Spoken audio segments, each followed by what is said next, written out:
I think I might have somewhat almost kind of, like, almost clearly kinda, almost not understood what the Bone Chill event is, like how it works. I don't think I've played when it's been there before. It said snowmen are back, so I'm assuming this is like a returning thing. It's not familiar to me. Not at all. But, I mean, I'll hopefully figure it out. Let's see. There's a bonus on Keller. That's unusual. Are they that desperate? Well. I guess they are. And I guess I'll go hunting. I saw one of the rewards you could get for this event is actually a Huntress cosmetic, so I figure it makes sense. Also, I have had way more luck playing Huntress on stream than I have anything else, so you know. That's the thing. And now I finally got Huntress to Prestige 1 for the first time, which, considering she was my initial main, I'm actually kind of shocked I hadn't done that before. But now it's been done, and it cannot be undone. What the fuck was that laugh? That wasn't even Skeletor laugh. That was just like weird. Anyway, I should probably be just having the queue going while I do Blood Whip. All right. The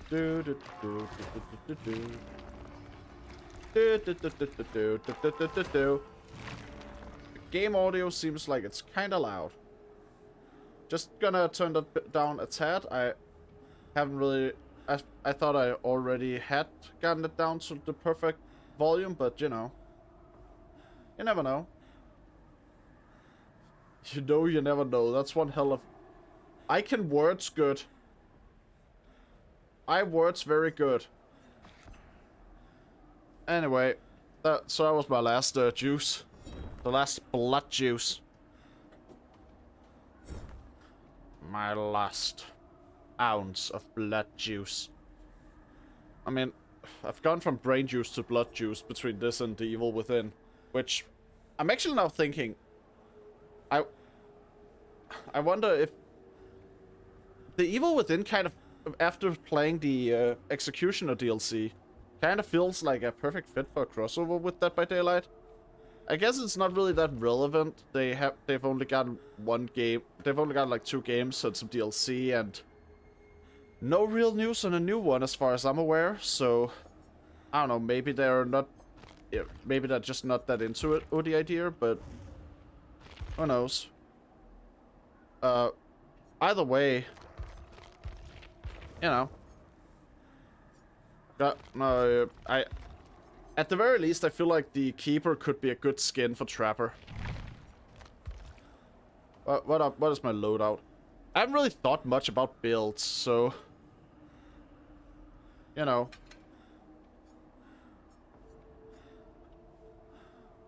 I've never really looked into what builds are meta or anything. I've always just kind of used whatever I could come up with myself.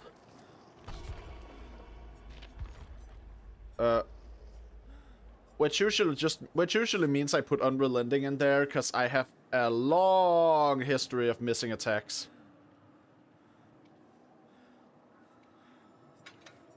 But that's also not as much of an issue anymore, so maybe I should actually change that out. Well, too late.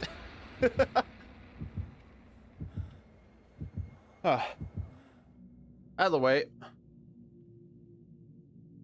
Let's see what the offerings are. Some of them are winters. Mistletoes. That sounds dirty.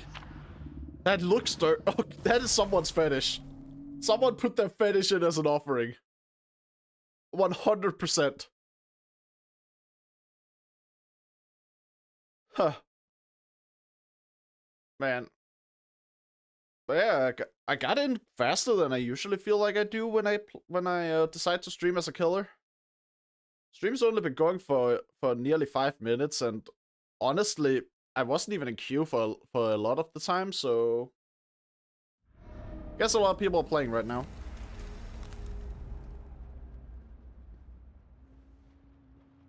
And I am playing 2 now. Oh, hello there. Would you care to hear about our customer service offerings? Okay. What the frick just happened? Either way, I think I lost the person I saw walk over here. And in the meantime, there is a lot of explosions from a generator in this direction, so maybe I should be going it that way. I haven't been to this map before.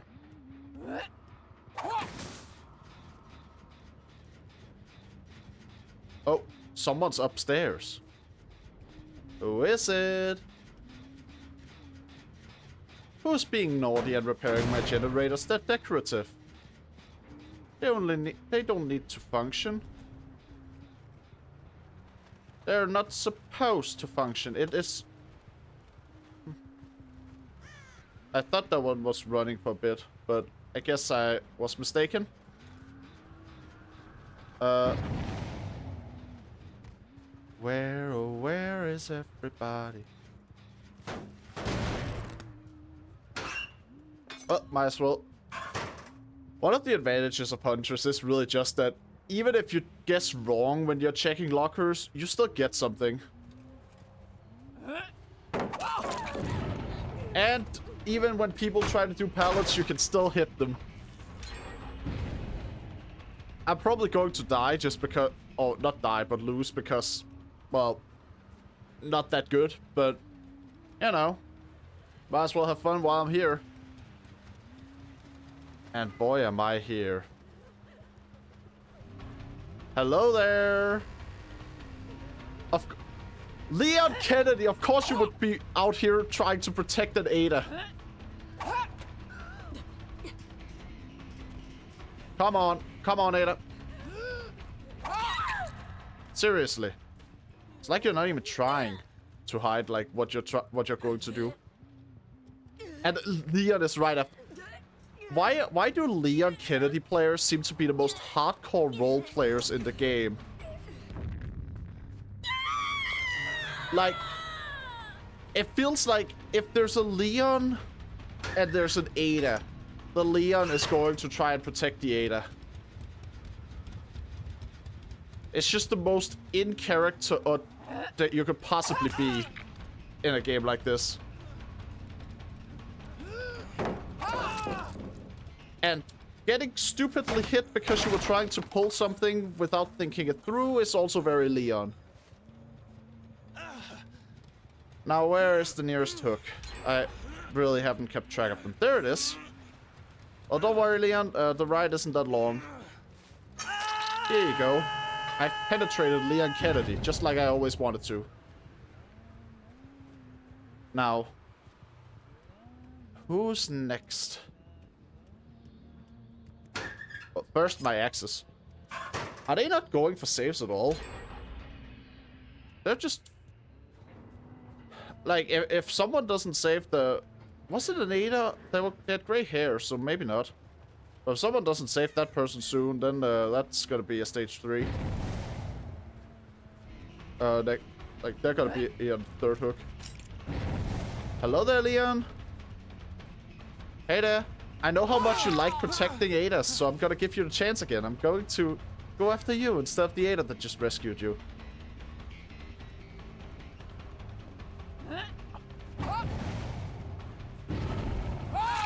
And you are going down. Thank you kindly for honestly being impressively bad at chases. Like, wow. I'm not one to talk generally, but at the same time, like, wow, Leon, wow, just wow.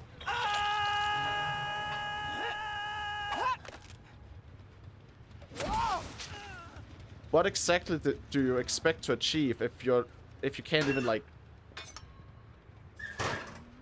My main thing there is just that he didn't really try that hard to get away once I'd caught up to him.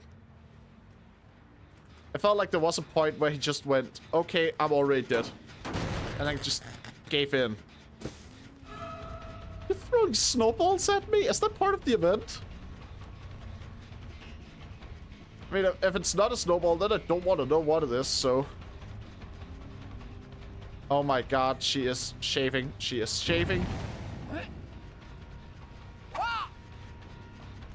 Hey there.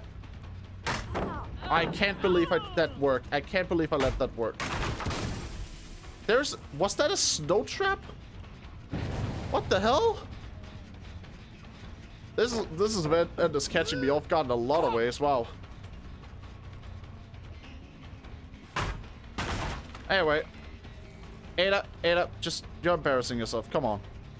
This is embarrassing for both of us. We both know how this ends. We both know how this ends.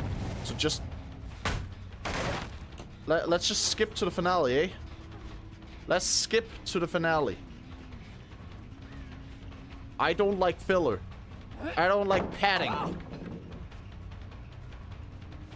And I certainly don't like getting dodged. Oh my god, you are dodging. Oh my... Yeah, okay, I'm gonna be real. I deserve that seabag. Wait, what? Where did I get flashlighted from? Who flashed me? Huh? What happened? I heard a music sting. What just happened?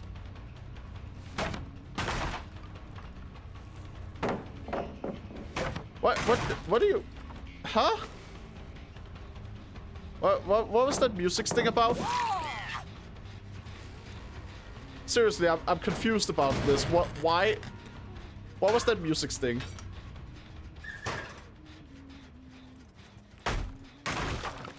Huh? Why, hello there. Hello there, Ada. Miss Wong? Miss Wong, you know, we've talked about this. We've already talked about this quite long enough. So please, let us stop embarrassing ourselves. Oh my god. I am so done with you. Ada Wong.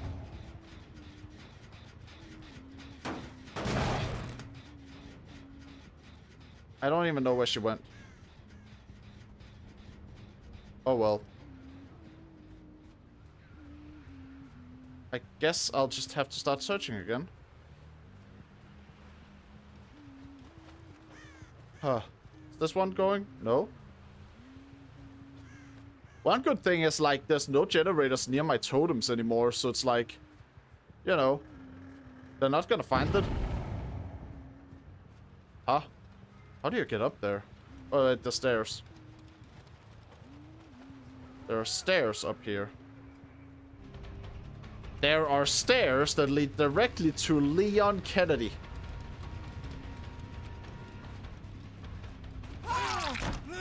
Oh, damn it. I tried to time it. I tried to time it so I could do that, like, window grab thing, but it didn't work out. Now, Leon. Let's not be unreasonable. Let's not be unreasonable here. Why did I left click? Come on, Leon. Leon? Wait, Leon? Where'd you go? I'm a dumbass. Can't believe I'm somehow still missing people this quickly. I'm hearing sounds. Groaning sounds. Pained groaning sounds. And they're leading me here. Hello there. Hello there, Leon. Hey. Hey, buddy. Hey there, buddy.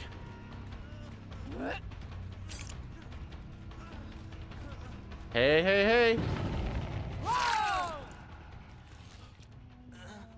You should have stayed out of this. Now, where's the nearest hook? There. Alright. Leon, don't struggle too much. Don't struggle too much. It's embarrassing. You bought your teammates enough time. You should be proud, even if it killed you. And that's not me taunting. That is my genuine philosophy when it comes to Dead by Daylight is... Oh. Emma. Hey, how are you doing, dude? I'm doing fine. Thank you. How are you?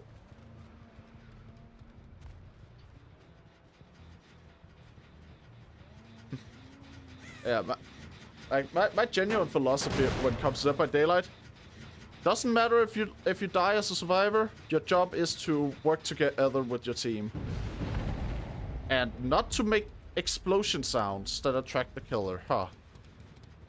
You're doing good. That's great. That's great. Oh, these snowmen are weird. I don't get this event. But yeah. I see someone. I see someone. Come on. I refuse to go down having only killed the guy who just body blocked for a woman the whole game. How's the stream going, by the way? The stream is going, I guess, fine overall. Been having a bit of a weird thing where somehow every time I play this game and there is both a Leon Kennedy and an Ada Wong in the game, it ends up with the Leon just doing everything he can to defend Ada. And I don't know how or why the role players are so prominent for Leon and Ada players, but they are. Oh my god, yeah, okay, they opened the door over there. I think I have lost. Might as well hit the snowman with axes, though. Hey now. Have a nice trip. Yeah, I'm demoted to doorman. My job now is just to, like, say goodbye to the survivors as they're escaping. Oh. Hey, don't forget your complimentary axe. Damn it, they always forget their complimentary axe. Does she think I'm like, I've got an iridescent head or something? Like, I've hit people with axes before in this game and they've never gone down from it.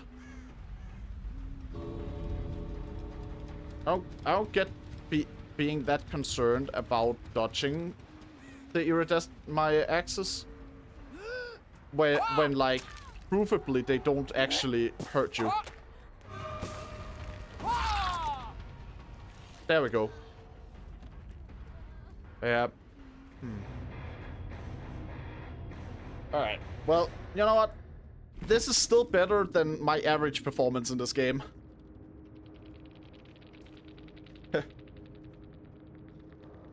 I've kind of been thinking about lately that something with like comic relief characters in shows, because I've been watching a lot of comedy lately. And something I've kind of been realizing is oh hey Donna. Hey, how you doing? How have you been, Donna?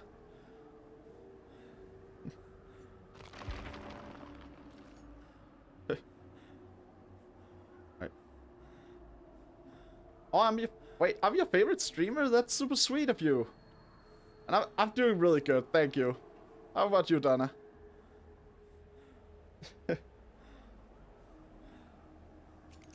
Man. Had a somewhat short stream yesterday, because I was just trying to wrap up the Evil Within 1 with the final DLC, and that thing was short. So even though I like also put in a segment where I just, you know, ranked the monsters from the game, it still ended up being really like short overall. You've been good? That's great. How about me and the matches? Well, I've only been in one match so far, and you know, I got one kill. You answered already. Look, I understand how this whole thing works. There is a delay between like me getting the chat message and like, oh well, no, there's a delay between what I do and it getting shown on screen. So like, you know, it's fine. Saw the notification, but was asleep. I wish I could have watched it live. That's fine. I mean, we all gotta sleep, right? I mean, I hope everyone else also has to sleep. It's not just me.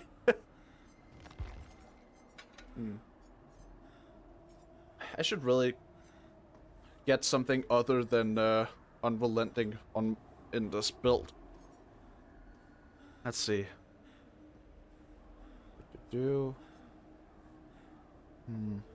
Terminus? No, that sounds boring. Spirit Fury? I don't ideally want to get hit by pallets in the first place, so I think I'll skip that one out. When a survivor performs a fast vault within 8 meters of you, this perk activates. Next time you vault a window, increases speed by 35%. I mean, slightly fine. Every time generator has completed all window and vault. Oh, that actually sounds good. I think I'll take that. I absolutely think I'll take that. But yeah. Honestly, the last DLC of like of the Evil Within 1 is it was fun as hell. It was really short, but it was hilarious in some ways. Like, you know, there were just, you could just pick up enemies and toss them around like ragdolls. It was great. I don't think I've seen that kind of thing in a lot of horror games. Just, I think there's a comparison in my head that I also think I made while streaming it. Oh yeah. The last DLC of the Evil Within 1 is very similar to the last DLC or to the End of Zoe DLC of Resident Evil 7. Because they just kind of put you in the shoes of a character that can just beat the shit out of the enemies instead of needing to rely on guns.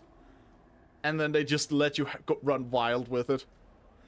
And in the case of the Evil Within's final DLC, they also just let you pick up the enemies that you've hit, that you've beaten, and then throw them at other enemies as an attack, which was absolutely hilarious. I love that. But yeah, so that was fun. So yeah, that was a thought I had just a moment ago. Oh yeah, it was like, I was thinking about comic relief characters in, like, just all kinds of media, really, but, you know, mostly TV and movies. And I've kind of realized... Oh, sorry, you changed to your PC? It's all good. But yeah, like, I've kind of been realizing lately, comic relief characters in most stories, the reason why I tend to get like annoyed with them, I've sort of come to realize it's because they're only there to be funny a lot of the time. You know? You know, like, it's not because there's not anything wrong with a character that's there to be funny, but they need something else, you know? I have already down, like, my in my panels, in my about section, I've already written out that my favorite anime of all time is Mob Psycho 100. And, it's like, one of my favorite characters in Mob Psycho 100 is the character Reagan, who is he is absolutely comic relief. Like, he is a guy who works in the exorcism business in a world where supernatural spirits actually exist, and he doesn't have any like actual supernatural powers, so he can't even exorcise spirits. That's definitely like full comic relief. but then you watch the show and it's just like, okay, this guy also has one of the most compelling emotional arcs in the entire thing.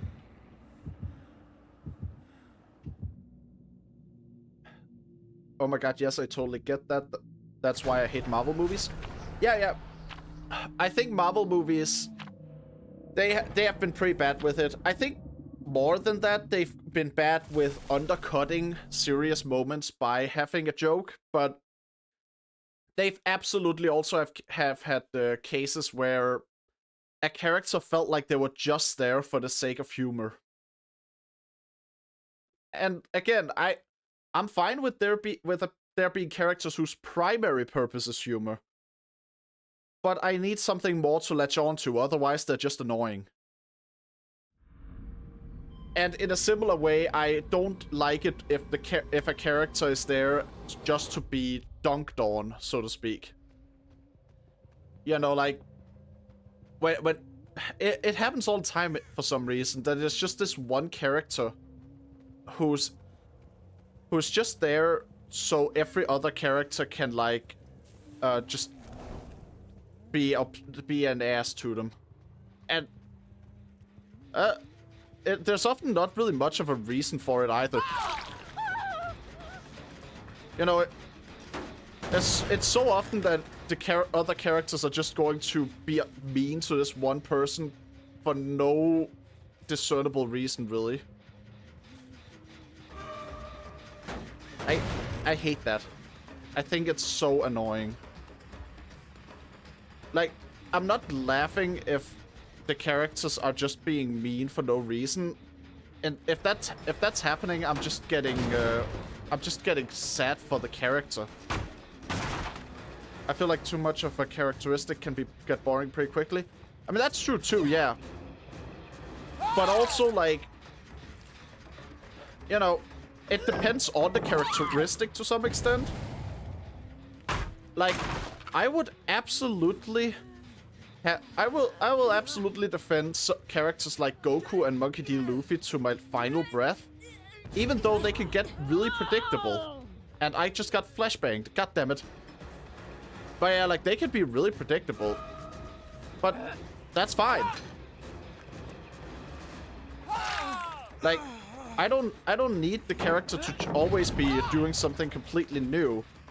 My problem lies more with when the defining characteristic is something that's not even really an interesting personality, you know? I can't believe I fell for that again. Oh my god. Ha! Take the snowballs, Kennedy! God. I really am not that good at killer, man. Like, obviously, I'm only gonna get better by practicing, but still. I definitely need that practice. Now, where did everyone go? I know they're gonna come back there, because you don't just leave a generator you found that fast. Oh, hey, Liam! He just came right to me. How polite. Ah, there we go. No snowman. Bye-bye, snowman. But yeah. It's like, again, like, how to...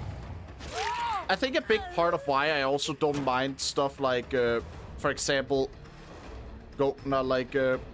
characters like Goku and just being, you know, kind of predictable is, you know, it creates interesting scenarios that one... Oh, no, I mean, one character can be predictable, but still have more characteristics to them, like Naruto is a goofy kid and predictable, but you still see him vulnerable from time to time. Yeah, that's true. Vulnerability is a big thing for just character writing in general. You don't get that far You don't really make that compelling characters if you never let them be in a rough spot or let us see them at their worst. It's also just a matter of contrasts. Like being a character being vulnerable makes it more valuable to see them not be vulnerable. Someone just threw firecrackers. Is that also an event thing, or is that like just something you have? But yeah, Naruto is actually a really good example because, you know, there are so many parts of him that are just memed to hell because you just know what he'll do most of the time. You don't really need to guess that much, but is Huntress your main killer? Are you trying her? She was my first main. I cannot main her though. I can't main Huntress at all. And it's not because I don't like how she plays, it's because of her singing. And I don't mean that in a it's annoying way either. I mean that in the sense that back when I first started playing and I mained Huntress, I would eventually start hallucinating the singing every time that I was alone. So I've kind of felt like maybe that wasn't good for my mental health and I needed to stop. I still love playing as her. I just, you know, I don't do that. I don't play her as my main because that just feels like a very bad idea. When I'm like that. What are these boxes I'm seeing highlighted? Oh, they're things. Not the hallucination. I don't know what happened. I just started hallucinating too. Like, I don't suffer from hallucinations normally either. Like, I'm not sure how it started or why. I just know that I needed to take a break from hearing Huntress singing. Okay, the others are going to return to that generator. I need to apply some pressure. It was too close to being finished. I can't allow them to finish it. It happens to me with one character from another game that sings too. I even start to sing it too. I mean, like, starting to sing it too is one thing, but, you know, actually just hearing it when there's complete silence around you is like... At that point, I don't think it's good mental health thing, you know? I just completely whiffed that. I am screwing myself so bad here.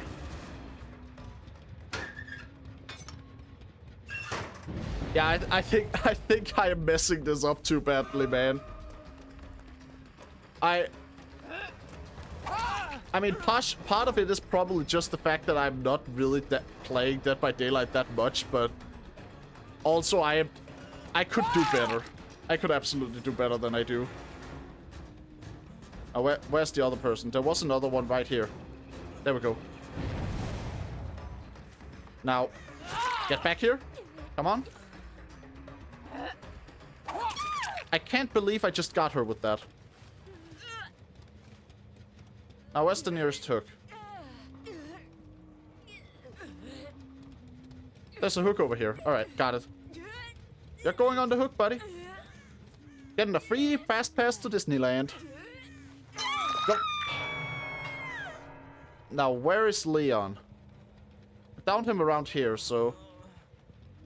Alright. You know what? Well done, Leon. You stayed under the pallet. You can do this, trust. I appreciate your faith in me, but the times where I could actually get more than like 1, maybe 2 kills in a single game, those were back when like before Wesker was added. So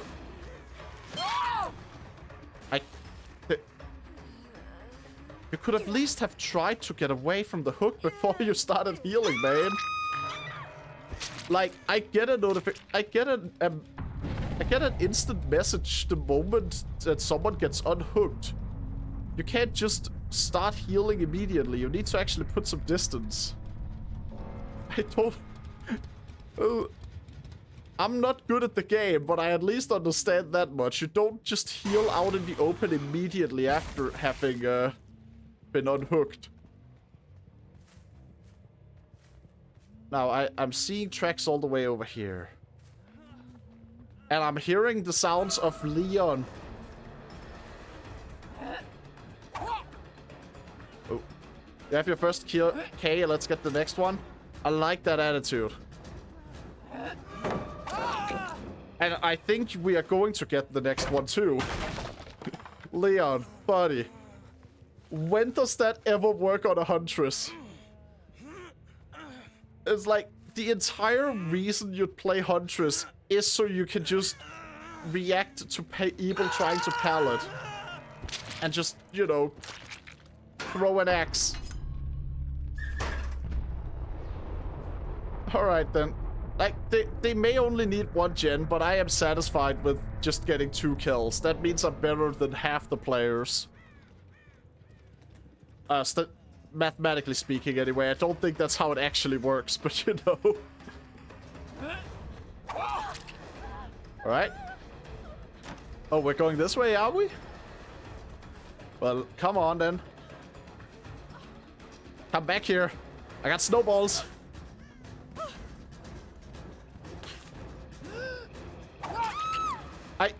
But she can the survivors try to dodge? I make like a loud groaning sound. Sensing no, you can get another one. I'm sensing a 3K and manifesting a 4K. I appreciate the vouch of confidence at least. That I don't think the people remaining have any hooks, but I appreciate the vouch. Is the other one just going for gens right now, maybe? Honestly, I wouldn't blame the last person if they're just trying to get a gen right now, because it's like... Oh, well. I guess it's a 4K. Well. I wasn't expecting this, but... I guess my Christmas present came in the form of a snowman. I just gotta get far enough away that she doesn't get too high of a chance. I manifested too hard and it became true. I guess you did, yeah. Well. Can I go kick the generator over here? No, it's not. Well, now it's just a waiting game, I guess. And there we go. GG. I don't know what else to say there. Well, Donna, it seems like you really did just bring me a bunch of good luck. You manifested your hopes for the match.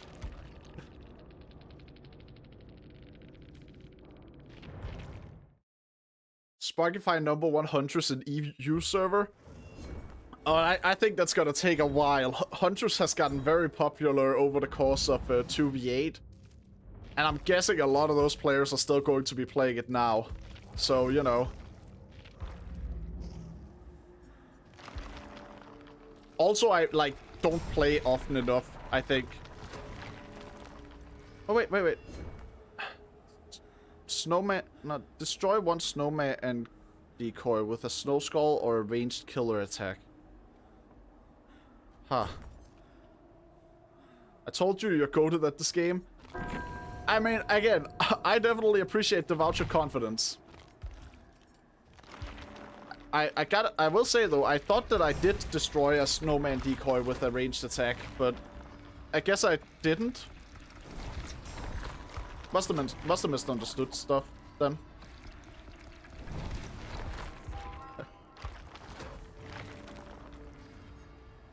Ah. Man. One thing that's kind of weird to think about is I've been maintaining this like weekday based schedule since I started streaming pretty much, with the only changes being that I stream for longer and I added Friday in.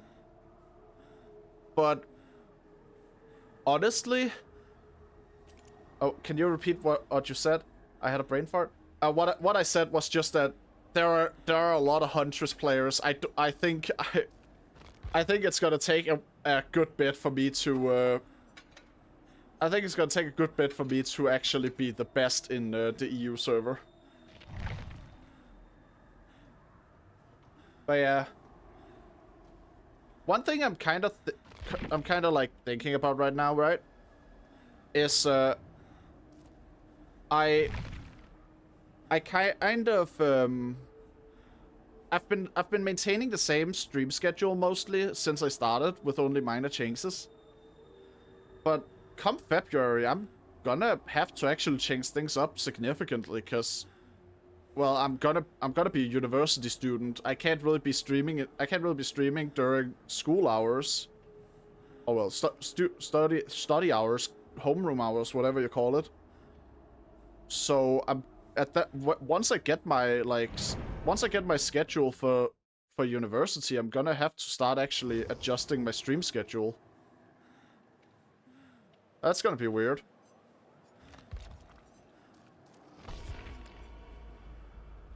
But you're starting to grind, and I'm sure you'll get it, Nutters. Are you saying that in response to me playing Huntress, or in response to me starting university? Because both honestly fit. Either way, I'm just doing my best with what I got. So currently, I've just been thinking. I'm mostly playing Dead by Daylight today because I just figured it would be a good break between games. Yeah, Uni goes first. I'll still watch your streams even if they're once a week or once a month. I'm probably still keeping things weekly and hopefully multiple times a week. I'll probably have to tone down the amount of times I stream, and I'll probably have to rearrange what time of day I stream. But I'll get to that when I get to it. I don't even know when my classes are gonna be yet, so I can't exactly adjust.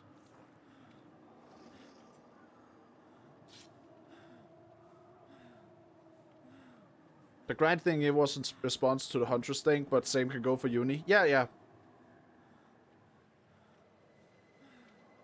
Yeah, but yeah. I don't think I'll ever become a top Dead by Daylight player, because I feel like that requires me to play way more than I generally play games.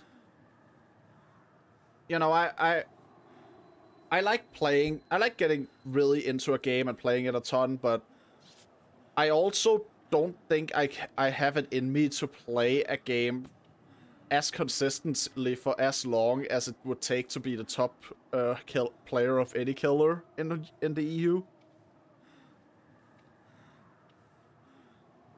You know? Like, right now I'm just playing this game for a stream, and then tomorrow my plan was for us to, oh well, my plan tomorrow was to dive like right into The Evil Within 2, because I enjoyed The Evil Within 1 so much, and I just kind of figured, like, aside from the fact that Yasin has occasionally asked me to play more Dead by Daylight, I also just kind of felt like, how do I say this? I kind of felt like I didn't want to burn myself out on The Evil Within, so it was a good idea to have a game that I could stream in between the two games, so I don't, end up having a worse experience with 2 just because I played 1 so recently. Yeah, it can be too draining with competitive games. I play 1 similar and I end up burned out pretty quickly. Yeah. Competitive games can be kind of burning you out. I don't usually even play ranked, if I'm being honest. The only times I've ever played ranked in games were when I was playing a game where, like, the only time I play ranked in games is if, one, there's no like unranked mode, or 2 is that the ranked mode is like the only way I can get matches I actually have a chance in. I don't tend to really play that competitively. Which I have a friend who plays games very hardcore once he starts. He's also generally the guy we all turn to if we want to get our ass kicked in a fighting game, because he'll play for like 5 minutes and then he'll have picked up everything about it. Have you watched Chilla's art games? Those are relatively short games that you could check out as rest of other games. I actually haven't. I haven't heard about. I haven't really looked at those ever. I'm not familiar. No. But yeah, honestly, that like that is generally just a good idea. Oh, you have to like try and just find short games, or think of short games even. Like I probably have some I could use. Just short games that could function as a single stream in between me playing longer ones. Because the Evil Within 1 and Dead Space as remake, those were like basically entire weeks where I streamed that. I think, I don't know. I don't know the exact. I don't remember the exact amount of streams it took me to beat each of them, but I streamed them a lot. All right, just gotta break these preemptively. Might as well. I'll get points from it. But yeah. Oh hey.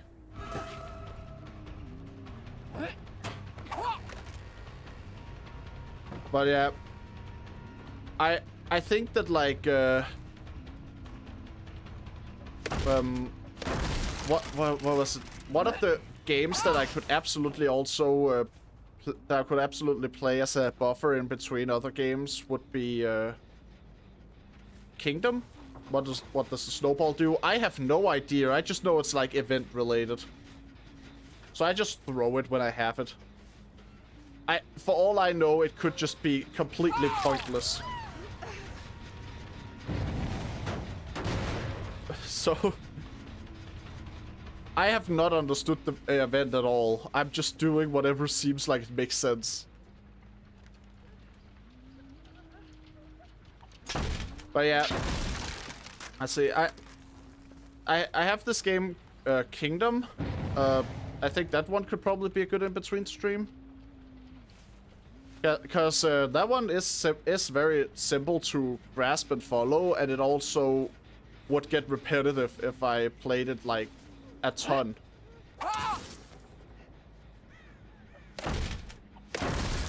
Anyway, I am already choking so hard. I've spent way too much time chasing this one person.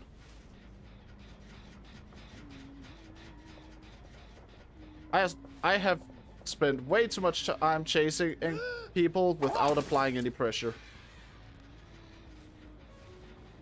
And now someone is almost finished with the jet above me. Okay. Hello there.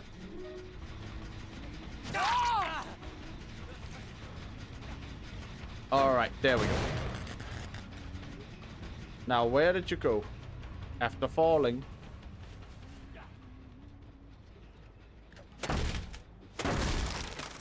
Already going back up, are we? You know, you'd think that it would be a bit discouraging, you know? But no, apparently not. You didn't even try to get away. What are you on, buddy?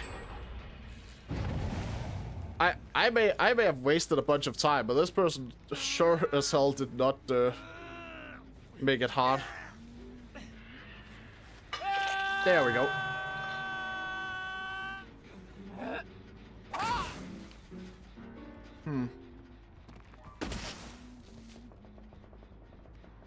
Well,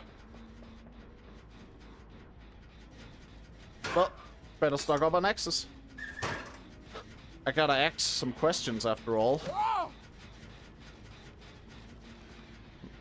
Alright. Now, I see a lot of trails here. Now, get it over here. Who is trying to blind me? Is it you? Is it your glowing outfit that's blinding me?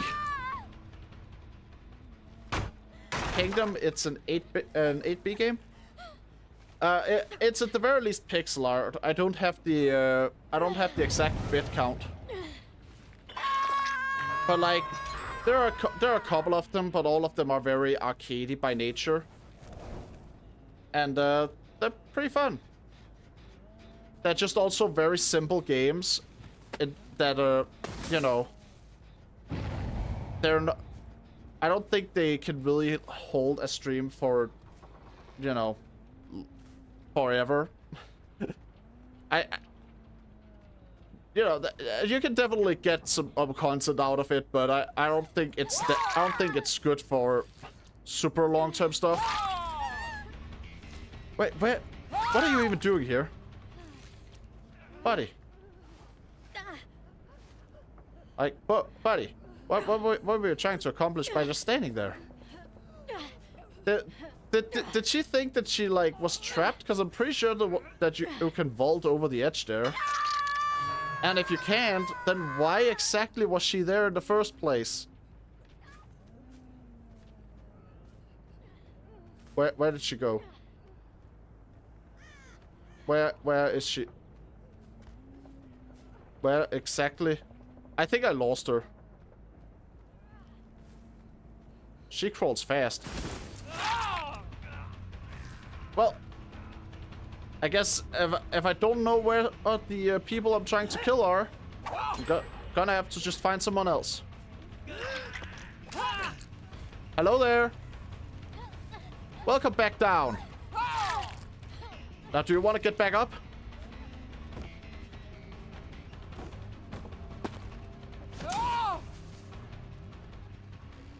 I really can't let myself get this distracted, but it's also really fun to just be a menace. Oh my god. Well, where am I? Alright, here I am. Now. What the? Why are the... God damn it! I'm blind again! I'm so done with getting flashed. Yo, you are... No, I'm not falling for that one. You're going back on the hook. Didn't know the snowman could move. Some of them could, and sometimes it's because there's a player inside of the snowman. In which case I kind of want to break it, but you know.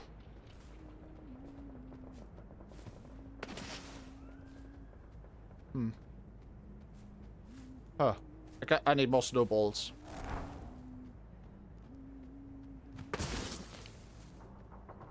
Where are the rest?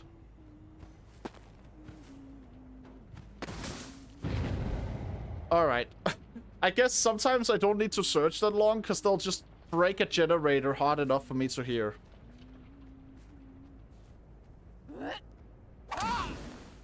Now, where did they go afterwards? This general direction, right? Hello there! Hello, Claudette.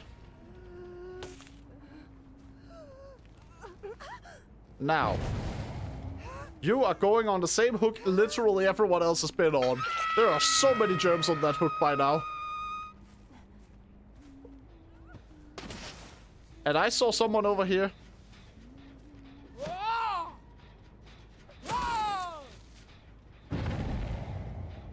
And immediately she gets freed. People are just not staying on the hooks this round. Like, I don't know what I'm doing wrong. Am I not hospitable enough for them? Did she literally... She tried to pull a blendette. I may not be that involved in the community, but like, I remember there was a word for players like her, and it is blended. Because Claudette is just the most easily to camouflage survivor in the game.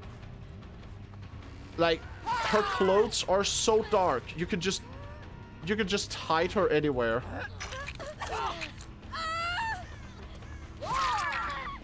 Well, anyway. I guess if this person wanted Claudette down from the hook, she can take the place. This is becoming a very bizarre game where I'm just consistently hooking people on the same hook. I haven't really done much to stop them from repairing generators, but I've just been hooking them so much that I feel kind of weird about it.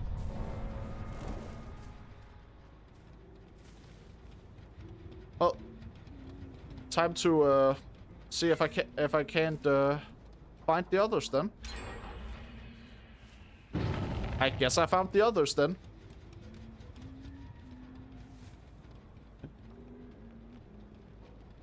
Yeah, also ever since I know this game, Dwight gets hated on. I'm gonna be real with you. I don't know why Dwight gets hated on, but I do know that it happens. Like, it's absolutely a thing. I just don't know why. Hello there. So not only is this Claudette like someone who just tries to blend in and hide instead of doing chases, but she also hit herself in a corner to do self-heals and failed. Like, what the hell?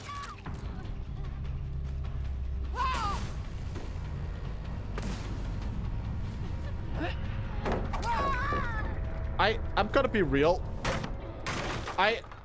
What is going on here? Yeah, okay, fine. Like, I'm not even mad. I'm just confused. I am so goddamn confused. Yeah. Teabag all you want. I literally don't have any hatchets right now, so I was just going to unlock her to get some anyway. Cook them. I tend to get... I am trying to cook them. That is the plan. She hit in a snowman right by a pallet. Was she trying to lure me over to the pallet or something? Because there's no one nearby to drop it. Oh, well, it seems there was. Hello. Well, what the hell? They just keep doing this. They just keep trading place on the hook. So one person gets unhooked and immediately the next person goes on the hook. What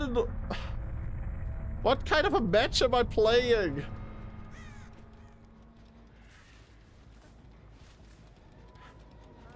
Hey there. Oh. Well, she found the hatch, so...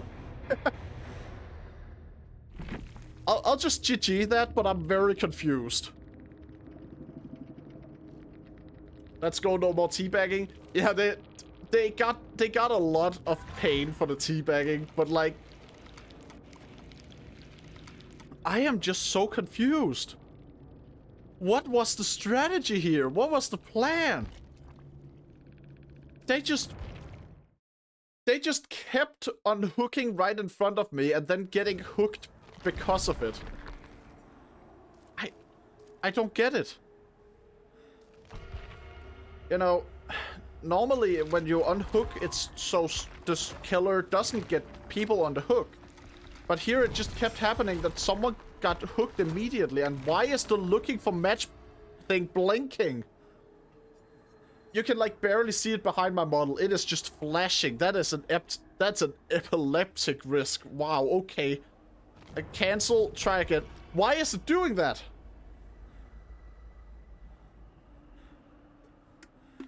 What is going on? Also, my mic just picked up my cup. Me putting down my cup. Okay. Huh. Okay, now it's just doing it normally. Alright, just a moment. It's getting hot in here. That tends to happen when I'm streaming. Yeah, it just stopped. It tends to get hot when I'm streaming, so I am overdressed for the occasion. Just a moment.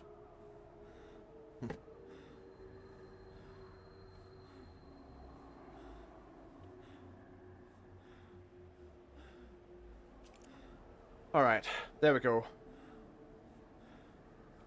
I don't know what that whole thing was about. Also, what the hell do they mean by attack snowman decoys with a snow skull or a ranged killer attack? Have I not been doing that? Let's see. Snowman decoys.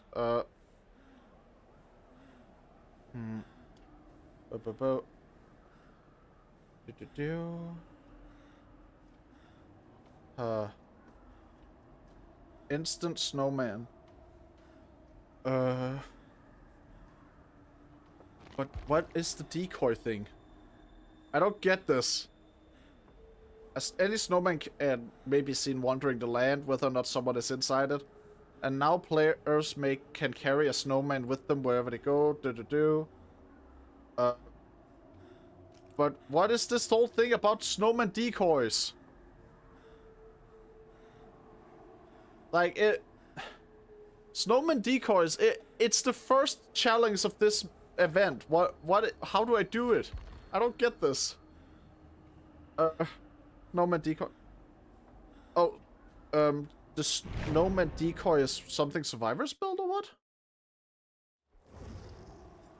I still feel like I definitely did break a snowman decoy though. So what the frick? What do you think, Huntress? I don't know. I'm confused too.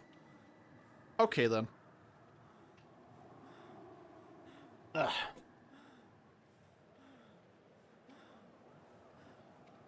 What a decoy. I didn't catch that. I didn't either. But I kind of just figured that snowman decoys would be the ones that, you know, don't have survivors inside them. But I don't get it. What's happening? How does everything work?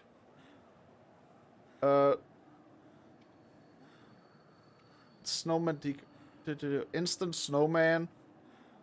This part I don't get this. I'm gonna need a flowchart or something. I'm gonna have to look up online, like, a description of how it all goes down.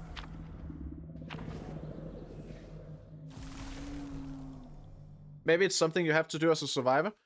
Well, it says that you can also... the challenge says, or a killer's ranged attack, so I'm assuming that it's just, like... I'm assuming it's something you can do regardless.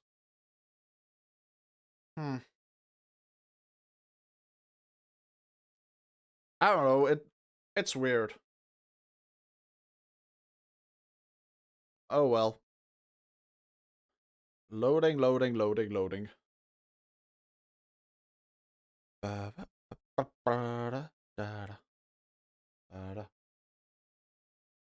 Come on. I hate when loading screens have the bar go like completely filled for several seconds before it's finished loading. Like, what is the point of the bar if it being filled doesn't mean that you're basically done? At that point, why do you have a bar? Why even go that far? Oh, assemble instant snowman. I can disguise myself now.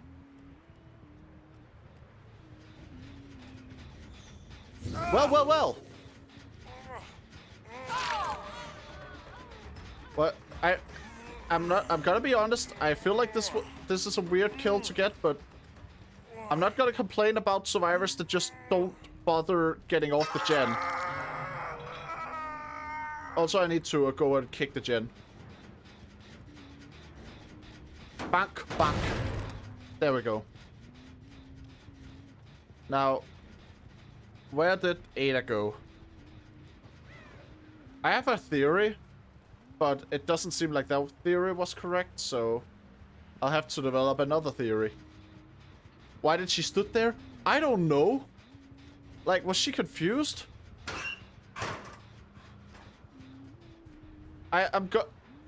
Whenever I play online games, half the time I really have no clue what might be going on in other players' heads. I'm seeing blood though. Maybe she went down. I like all the little Christmas presents scattered around. Oh ho! Now he got saved. By someone who clearly doesn't understand that you need to move before you heal. Come on.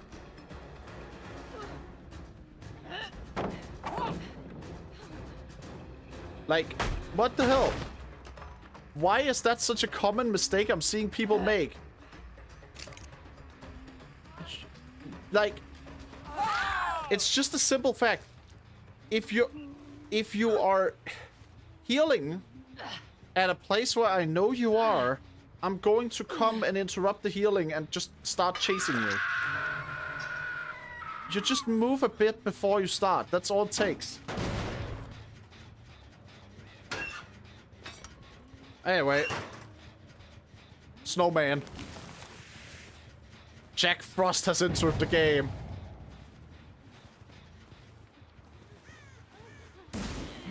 Hello there, Ada. Well, guess we're right back to trading hooks. Well, you go up there now, Ada. You go up there now. And... oh, and we got ourselves a completed gen over here. And I thought I was missing access. That's why I opened the locker. I actually didn't think she was in there. But, well, where did she go? No. Well, there she is. Hey there. Hello. No, that's a different person. Where's the first one then? Well, I suppose it doesn't matter. I should probably go and make sure no one is working on generators I don't want worked on. I liked how you said you weren't good at the game, yet you're cooking survivors left and right. I still think that I'm not good at the game. It's just that the survivors are worse.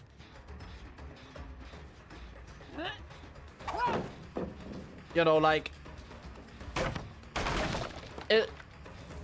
This is the equivalent of... you know, someone saying I'm not that good as chef, and then they really impress you because they booked an expensive menu from like takeaway.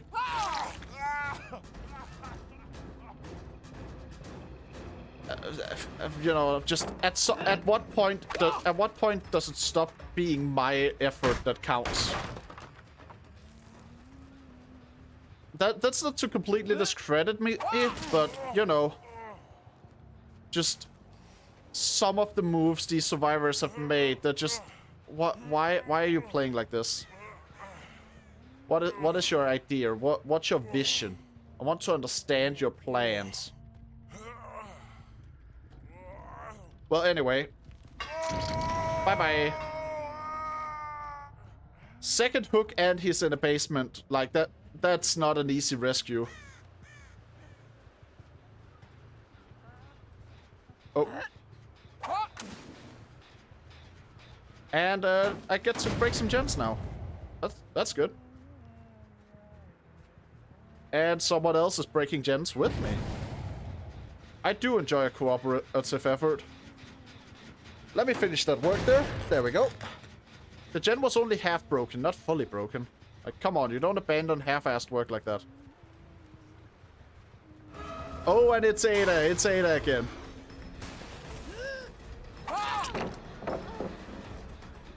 Well, let's see how you're doing, Ada. Let's see what you can do. Okay, but what exactly is the route she's taking here? I'm baffled, befuddled, bebuffled. Ada. Oh my god, that's the funniest goddamn thing. Buddy, you threw down the pallet before you knew which side of it I was gonna come from. She's kiting a little weird. A little barely covers it, I'm gonna be honest. This is just completely like... How do I react to this? Anyway. I should probably get my axes back. I do have a thing on that increases my movement speed the moment I run out of axes, but you know, even with that, I still would like to have axes.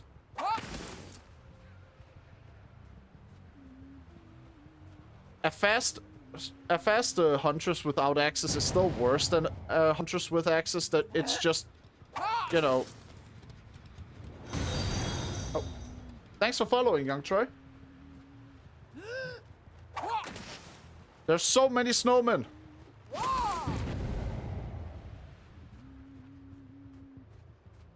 All right.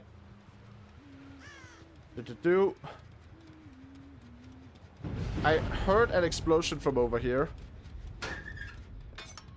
What was it? Who did it? Who exploded in my neighborhood?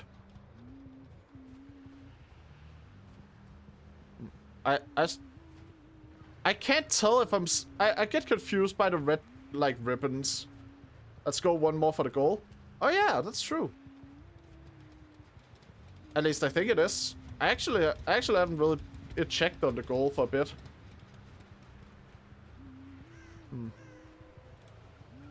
But yeah, I'm gonna be honest. The presents in the decorations and stuff are confusing me because I see them and I think they're the red marks that are left behind when the survivor is running, but they're not. Oh god. I really just took that, didn't I? And got distracted. But I do see a new target. Somewhere in this direction.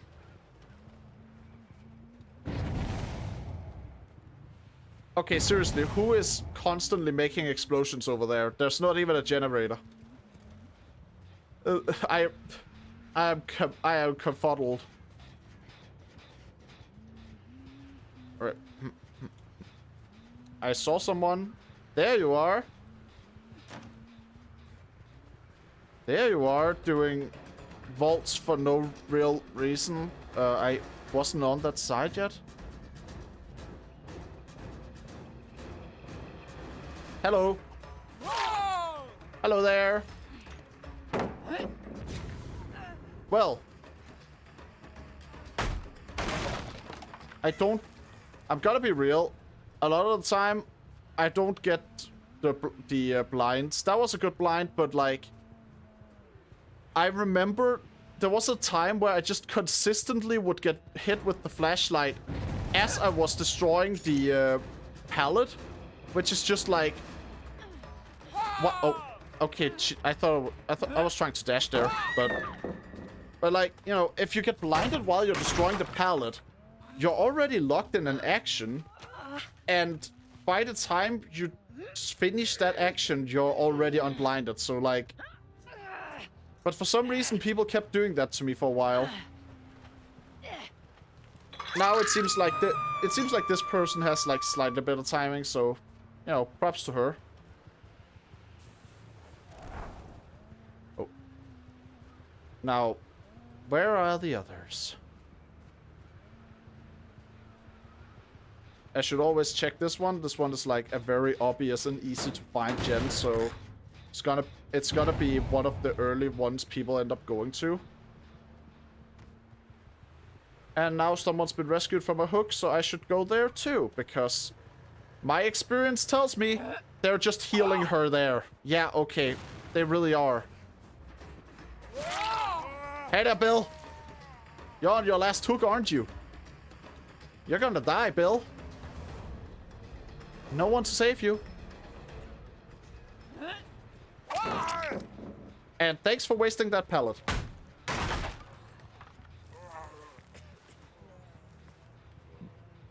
I guess he chose the hook he was going to die on by going over here, though.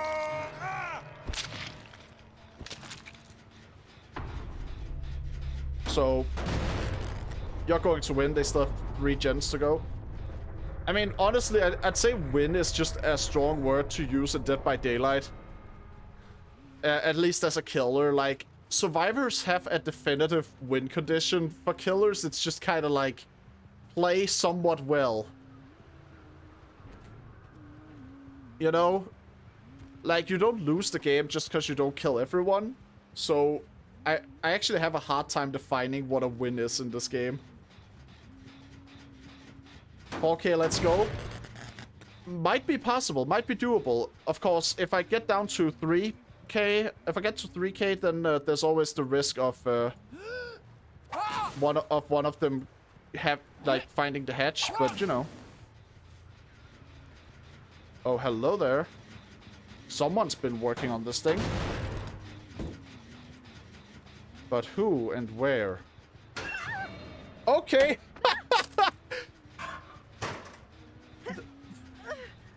Man, who hides in the closet when they're trying to hide from hunters? I am literally playing the killer most likely to check for survivors in the lockers. Like, who hides? That's just not a good... What? I saw a snowman over here.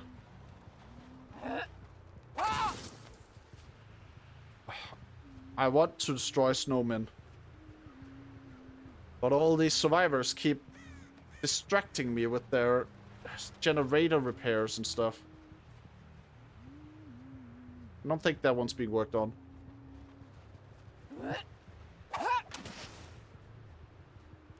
So, one of these days, I'm gonna throw an axe at a passing snowman, and it's gonna be a survivor in there, and it's gonna be awesome. It's just gonna look really cool.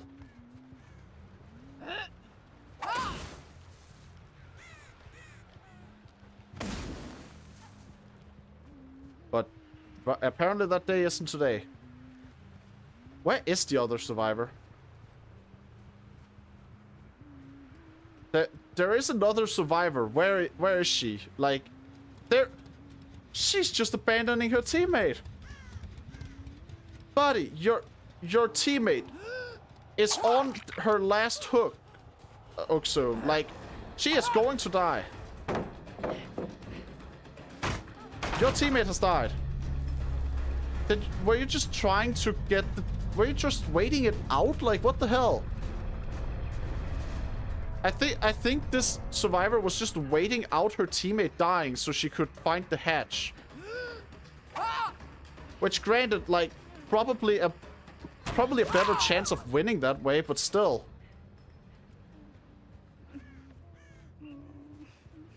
Like, that's just really bad manners. Like, come on. At least pretend that you're trying to play this as a team game, you know?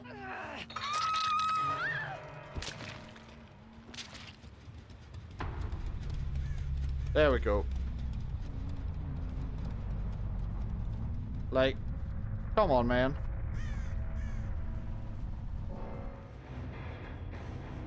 Well, I guess that was a 4K. Donna, you're a good luck charm, I think. I do not get 4Ks this often, normally.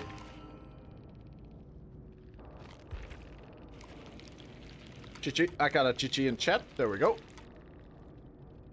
I manifest this 4K and they keep coming. Yeah.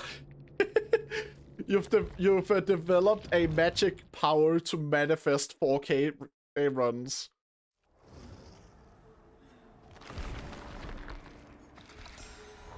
Like, this has just been going exceptionally well.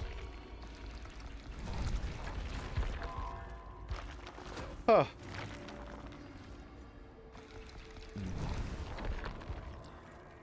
You know what? it's doing the flashing thing again. I don't know why it does that. But, Donna, actual question here, right?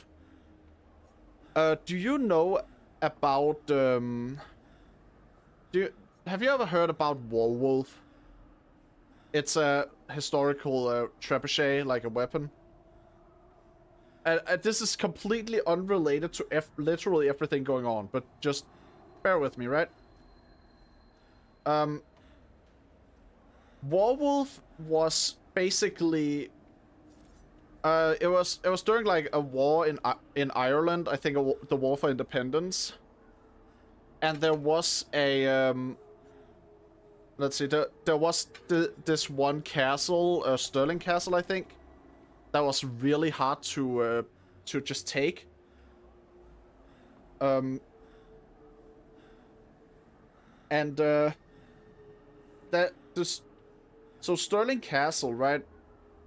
In order to actually, siege Stirling Castle, King Edward I decided to order the construction of one of the largest trebuchets in history, which is the Warwolf.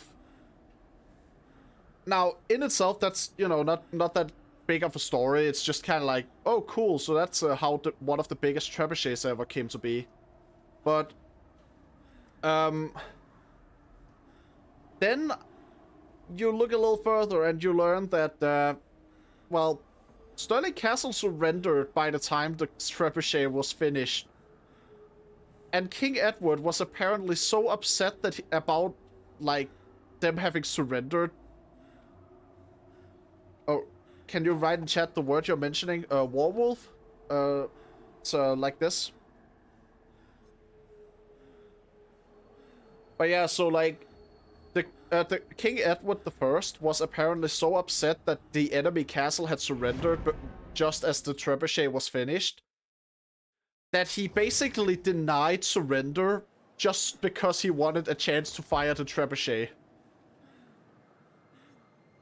Dude was so enamored with his toy that he was just like, nope, I am not accepting surrender. You are going to just... Oh, no, the word with a T. Oh, trebuchet. Here. It's a medieval siege weapon. If you've ever seen the ones where it's like a long stick that uses counterweights to launch projectiles, they're really cool. And Warwolf was just one of the biggest ones ever, and I just can't get over the idea of a king ordering this giant trebuchet to be constructed to lay siege on a castle, the castle surrendering, and the king then having gotten so invested in the siege plan that he was more engaged, he was more like committed to firing the weapon than he was to actually winning the war.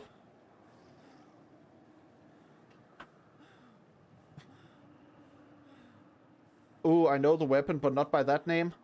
I mean, yeah, I actually struggle a lot with the name in Danish because a lot of the time Denmark just kind of takes French words. You know, we borrow a lot of words from other languages, and French is one of the ones that are more prominent, where we'll just take one of their words directly. But for some reason, specifically with trebuchets, we didn't do that. We called them blide, which honestly just sounds really weird, even to a Danish speaker. Dude has his priorities straight. Yeah, I I just can't get over it. You know, obviously it's like been horrifying for the people who were actually there, but it's distant enough in history that I can just laugh about how stupid that whole thing was.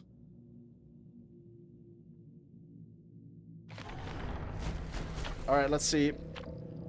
We got bonus blood points, bonuses. Everyone's just putting bonuses in.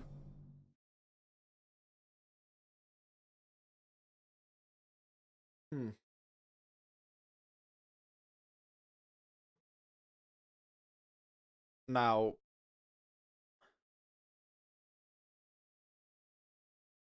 At this point, it is very clear, though, if I'm going to play more Dead by Daylight during the winter event, I should probably look up how to do the mission I've chosen. Thank you for the story. It was funny and interesting. Yeah, you're welcome. I really loved it too. The wild thing is, I initially learned about this whole thing through a Tumblr post. And if you know anything about Tumblr, it's that you need to like triple fact check everything you learn there.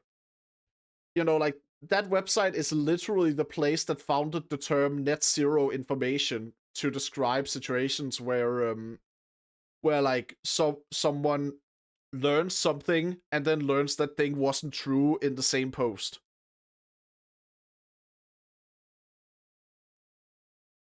Well, it looks like the 8-ball thinks you should grab more food, baby.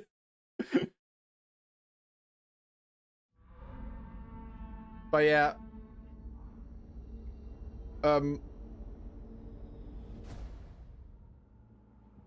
Just I like somehow out of everything you could learn online, this is one of the rare things where it's just been true.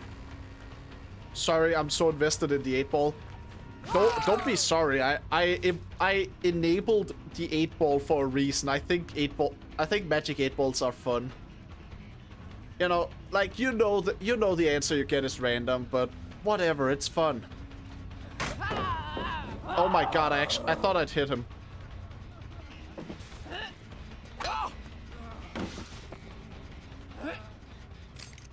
This generator needs to just break a bit. Also, this pallet needs to break a bit. And now the survivor I saw hiding over here needs to break a bit.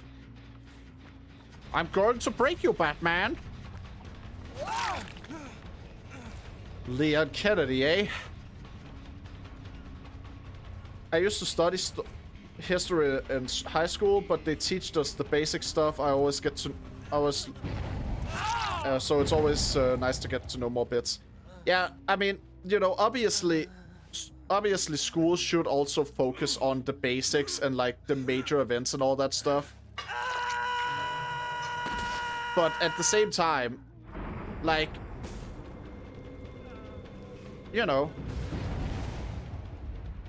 sometimes learning the non-basic things can just make the basic things more interesting because you know what they all, you know, connected to.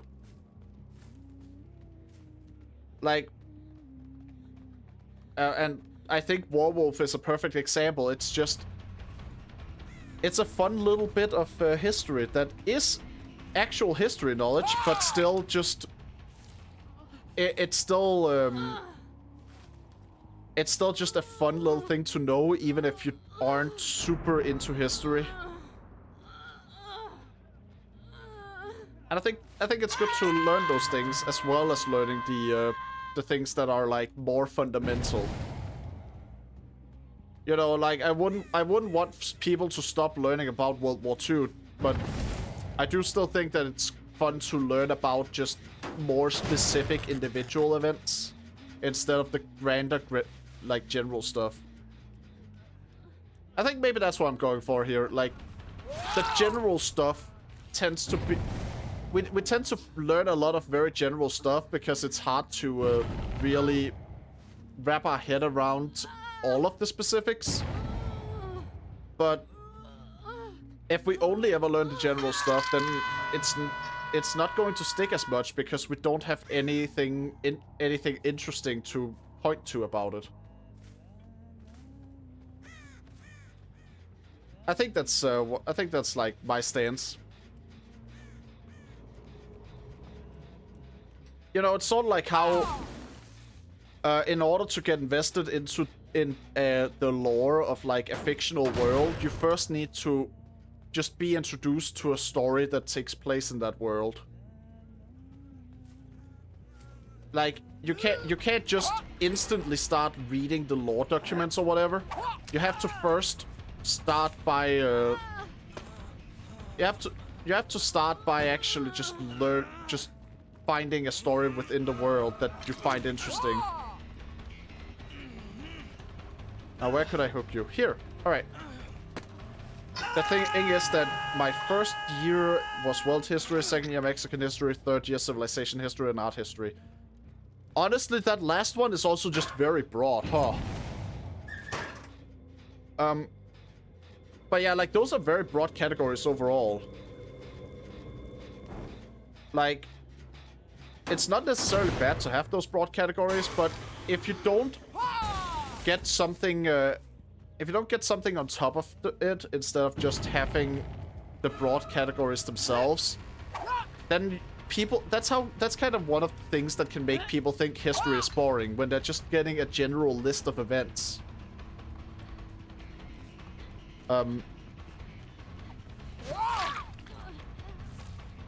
I certainly know that I was a lot more when I was learning history. Also in my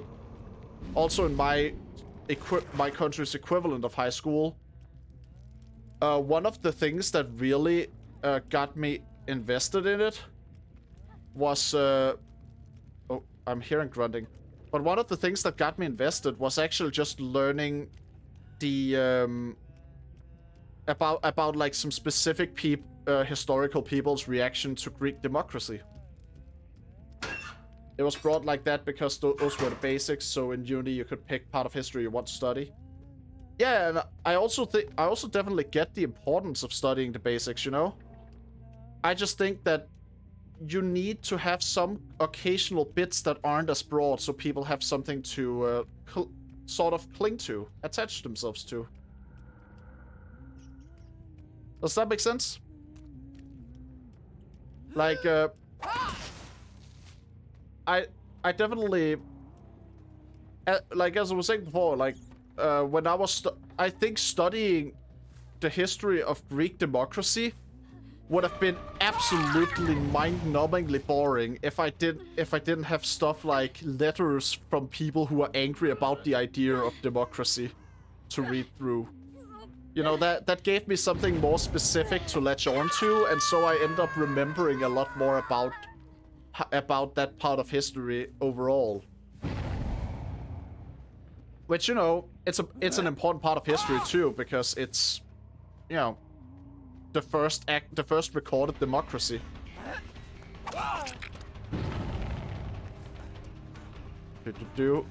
Leon, get back here.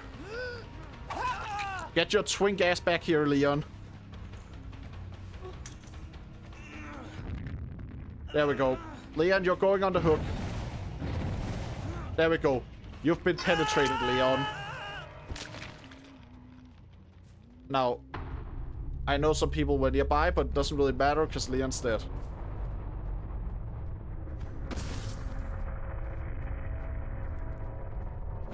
You're so right, and I agree, learning the basics, it's good, but sometimes a little more specialized study could be better.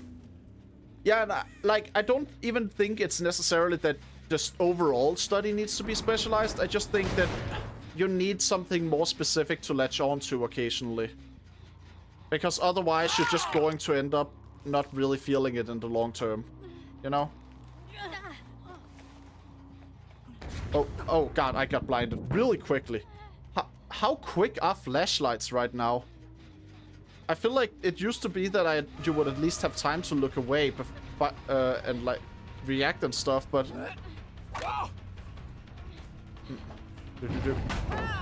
same with searching little topics to start with, not gaining interest to something bigger and broader. Yeah, and that again, I really feel like the best comparison is when you're trying to learn the lore of a fictional world.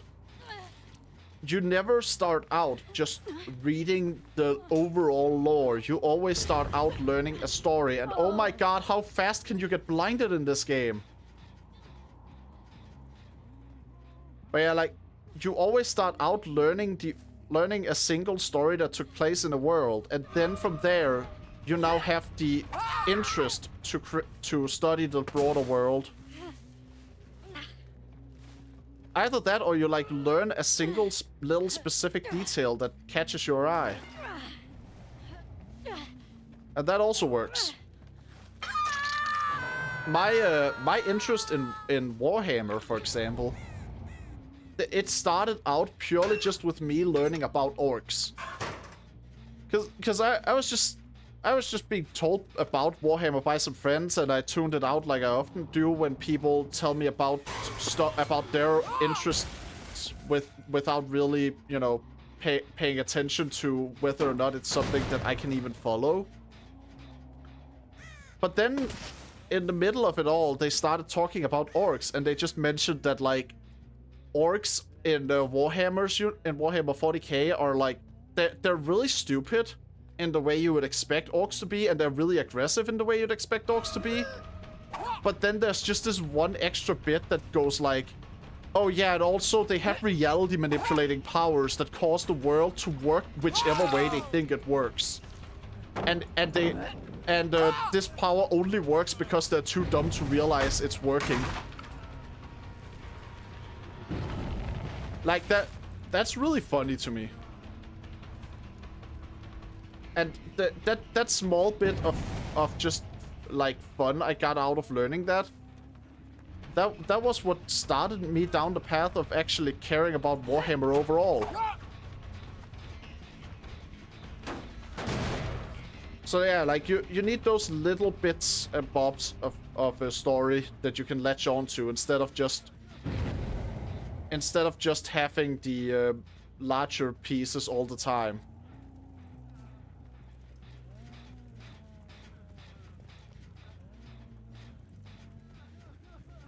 Come on, I can hear you.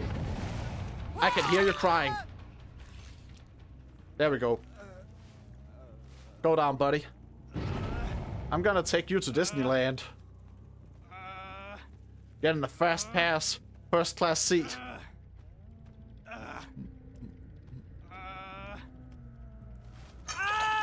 It's good that you're curious because you'll never stop wanting to learn stuff. Yeah, and I mean, learning is super fun too. I think a lot of people have this idea where they hear learning and then they imagine some really boring stuff and like a lot of dry stuff and that kind of thing.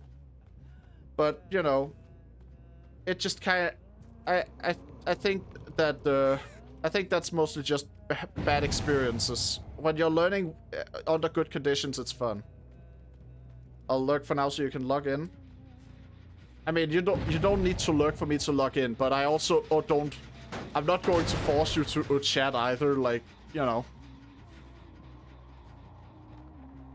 If anything, it's actually been going really well, even with us talking. Okay, now what's the plan now? I broke the pallet.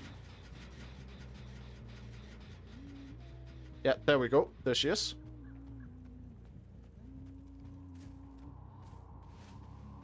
Hey, Ada. Hello there. And went down. Now, Ada. Ada. You like Leon quite a bit. Oh my god, I got palleted. My cockiness got ruined. Oh boy.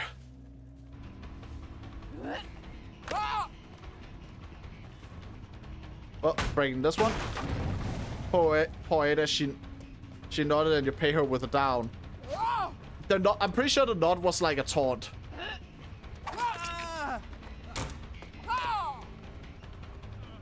Either way, I am going to get someone on the hook now, and I don't care who.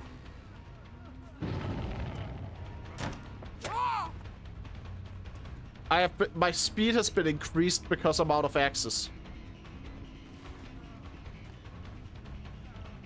Now, you're a good little Pookie Bear? Hmm? Hey there. Alright, that did not go that well. Wait, they're still at 4 gens. I just realized. They're still at 4 gens. Like, yeah, it's a 3... There are, like, you know, there are 3 of them, but still. That's really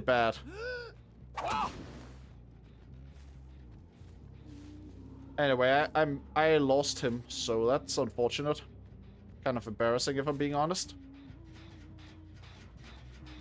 I am gonna have to start finding again. Gonna have to search.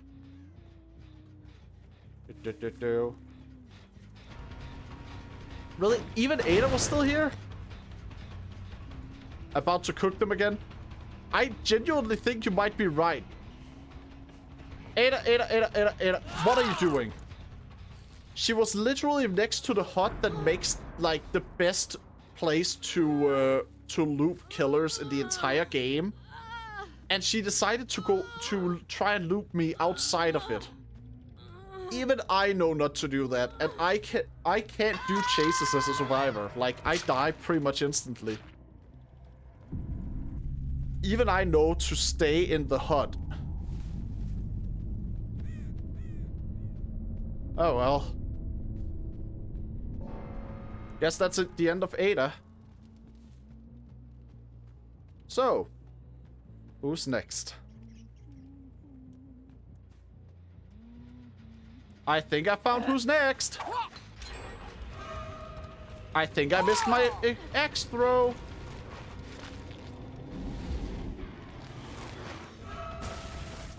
Bam. Rip to that Ada. Rip indeed. And she is not gonna be the only one who went down here. We have someone else here who's just going down on in just a moment. If you stop struggling, there we go. Ugh. Going to Disneyland.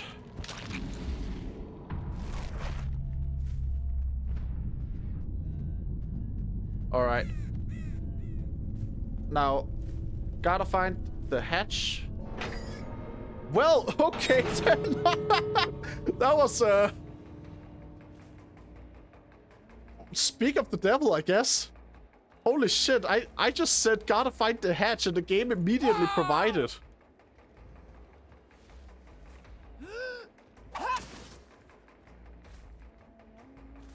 What the hell?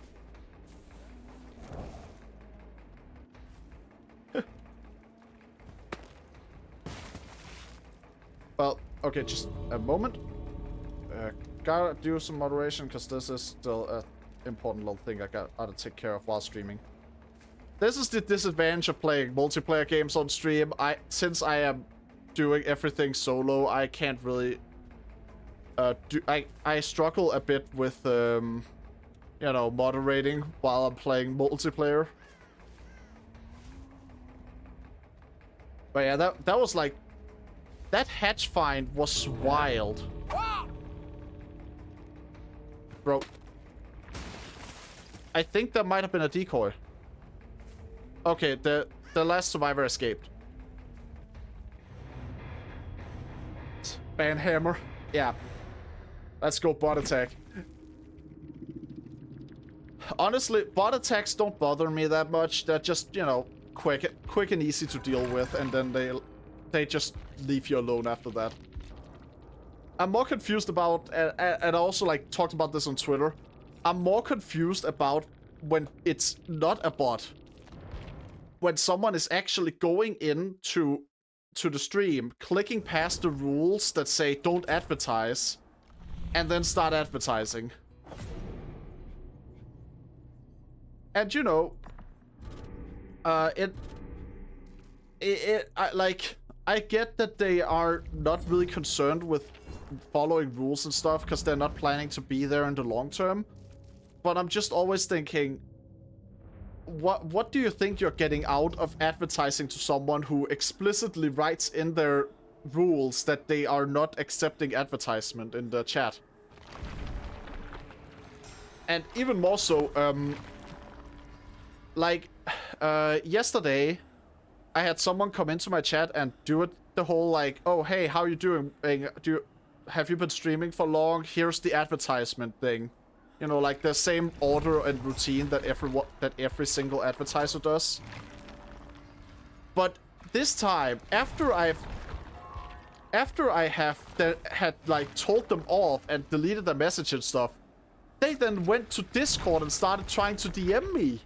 And I'm just sitting there like, buddy, It's one thing that you just come into chat and do a quick advertisement and hope for the best. But how stupid are you to also try to DM me after I've already said no? You know, like that. At that point, you're just asking for me to never even consider the service you're trying to advertise, you know? They're really committed to their craft and trying to self-advertise and scam. Yeah, definitely. But also, the one that got into my DMs just... It confuses me. Because at that point, they had already been rejected. So, did they think that rejection would suddenly go away just because they went into my DMs or what? I don't know. Anyway, I'm gonna take a quick bathroom break and then I'll be right back.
Alright, back.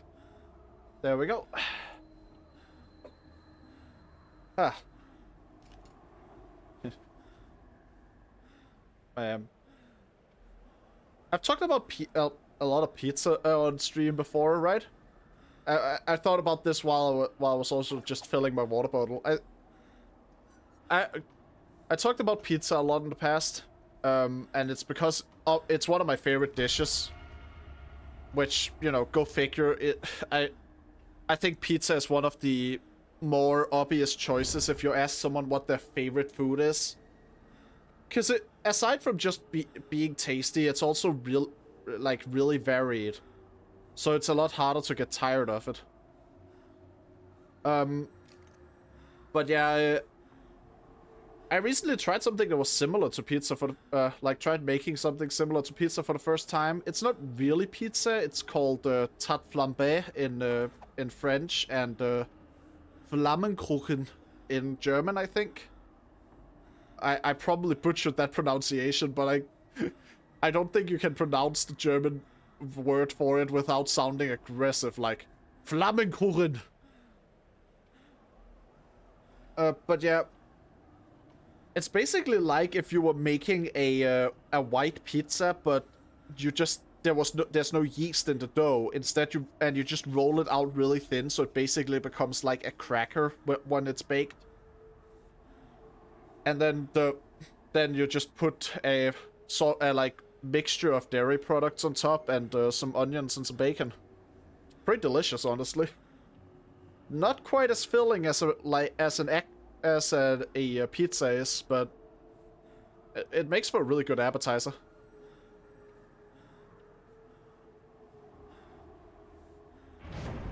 And the queue went through. Nice.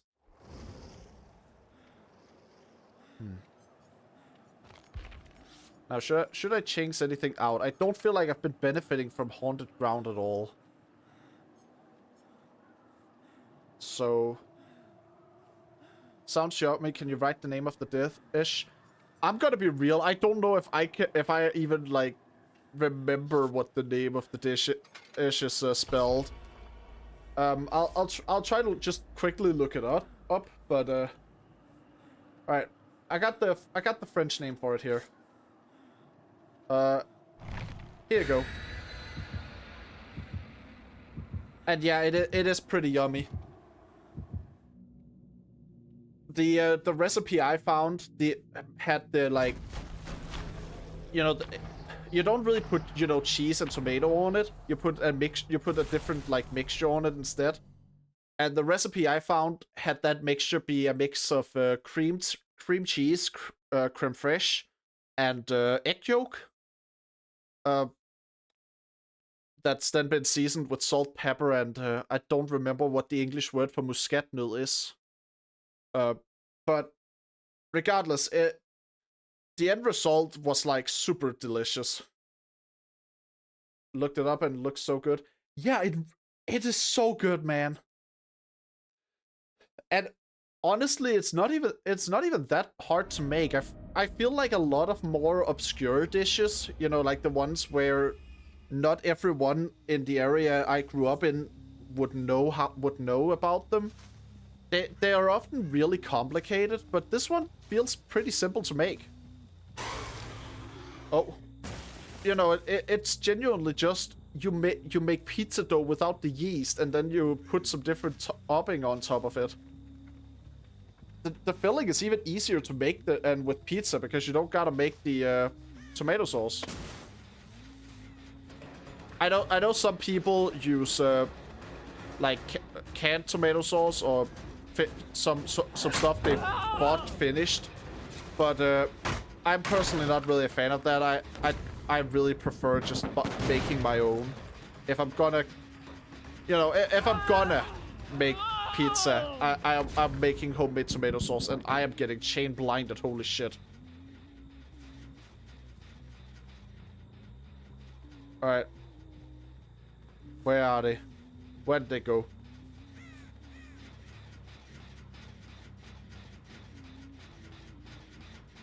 Huh.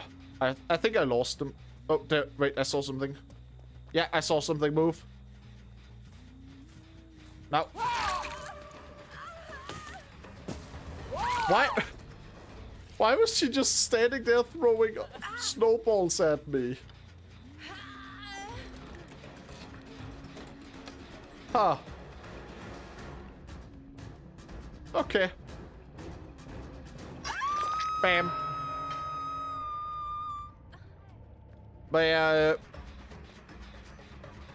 I'm actually, I actually liked the topping on the tarte flambe so much that I sort of decided that I was going to use a variant of it for next time I make pizza, which is today actually. Buddy, you had temporary invincibility. Why would you not try to escape immediately?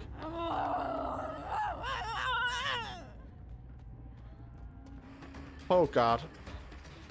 There are a lot of flashlights in play here, huh? I couldn't even see her. How did I hit? Okay, fair enough, fair enough. I knew about... Okay, I'm getting chain blinded. This is just getting annoying. Come on, man.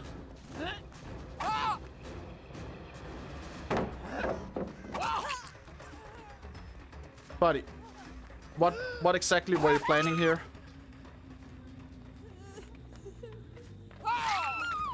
Alright, second one down. There's a third one here. I can't afford to pick anyone up while they still have flashlights. Yeah, okay, cool. Now, where are you? Where did you go? There. Alright. Seriously. There's only one of you still up, and I know that person's nearby. There they are. What exactly is the game plan here if you all just... At some point, you do also just have to let me hook someone so you can work gens instead of just trying to distract me permanently and trying to chain blind me, using up all your battery until the point where I can just... Not until the point where I've just put all of you down so hard. Anyway. Alright. Gotta quickly moderate a bit. Ban. And there we go. Now.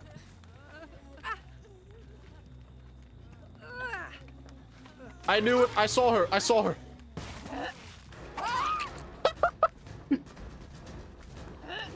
I don't want to be a slugger, but it's like... When I've been chain blinded this hard, I just kind of end up in a situation where how else can I play? Like, if the moment I pick someone up, I'm instantly going to get blinded. Then my one option ends up being to, you know, leave them on the ground.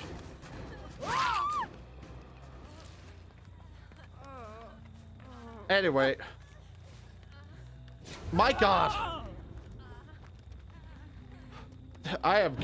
There is a lot of flashlights in play here. I normally don't mind getting flashed so bad, but this is just getting ridiculous. Okay. Hello there?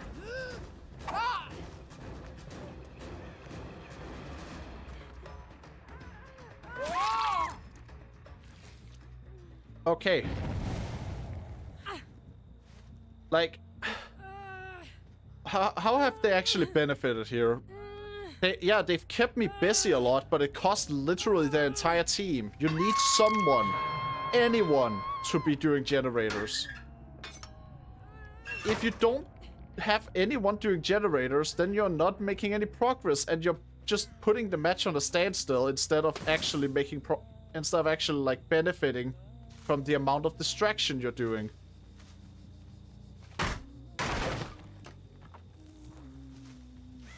It's just... Man, I'm just like... I get wanting to do saves and stuff, but you really do also need to actually be doing gens. You can't all be doing chases. Someone has to be doing the objectives. That someone apparently isn't this one.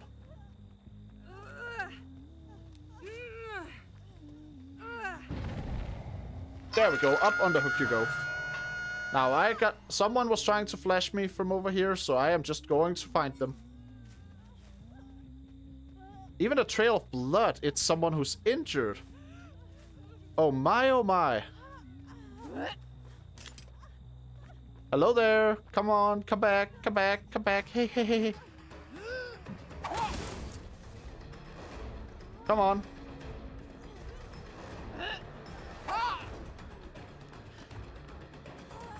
Seriously.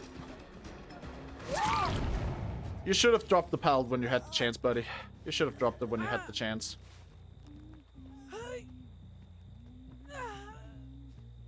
Like... alright. Oopsie daisy. Now... Next up on the list. I really do just think they screwed themselves heavily by basically prioritizing saves over actually making progress. You do need at least one person to be doing the objectives instead of just having everyone be on the safe duty.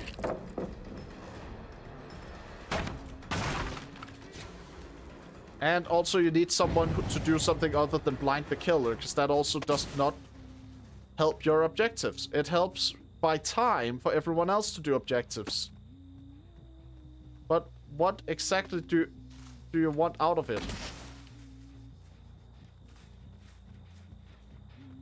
Like, I've hooked several. I've hooked multiple people already. And they have... I would save, but wouldn't heal them on hook.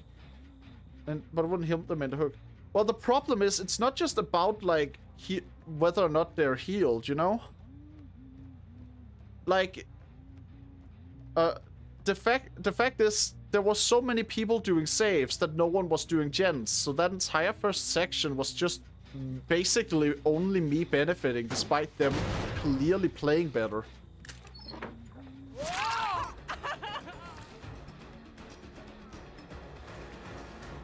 Like... Anyway, that was like a really suboptimal play, but on my part. But yeah, like... What's the point of distracting the killer if you're not distracting the killer for anyone, you know? I think this person went up. Yeah, I'm hearing the... Oh, there they are. There you are. Hi. Like... Here we just go again. And this hook is much worse due to that first part where they could have just had one person doing saves, but instead they all were.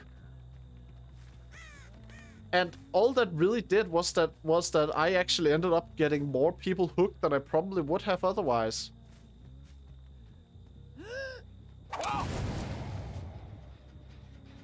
I don't know, I think you just need at least someone doing gens at all times.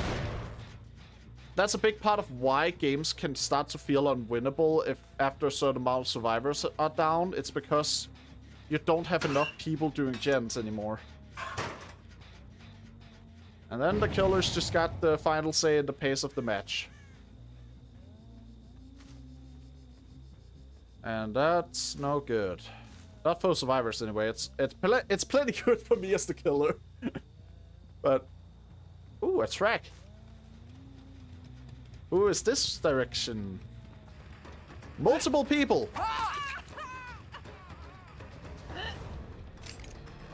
Hello there. Okay. My God, I thought I would have time to do the save, but whatever. I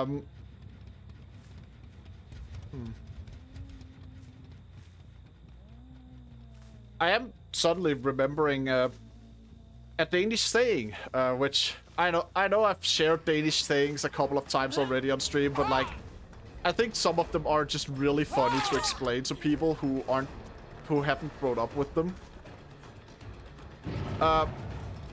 In Denmark, we have a term for when you just completely change the subject, and that term is good day with an axe shaft. Now, just to make it clear, in Denmark we say good day both as like a farewell and as a hello. So the intent there is very much the hello part. It's when you say good day with an axe shaft, you're basically telling someone you just did the equivalent of coming into of like knocking on my door, and when I opened it, you just said hello while holding an axe. You know, like, I think it's a very funny way of conveying just how out of nowhere something was. That snowman is moving suspiciously fast. But apparently not suspiciously enough.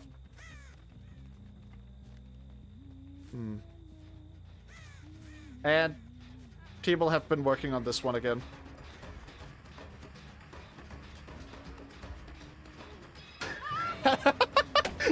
I was trying to bait her to jump out, but she didn't even do that.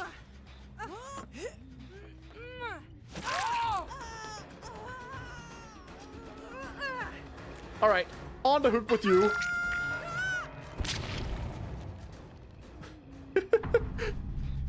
What? Okay, see, that was what I was trying to bait. And now I'm getting flashlighted again. Alright. Well, that was first kill.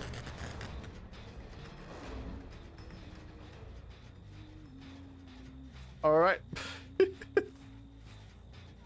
Could you write it after the match? I might still... I might steal that word. Sure, I can do that. It's not just one word though. It is an entire phrase. It's just I think it's a very funny phrase though. And the best part is I've grown up with a mom who uses it frequently, which combined with me just steal my English isn't Englishing right now. Oh no, don't worry, I get it.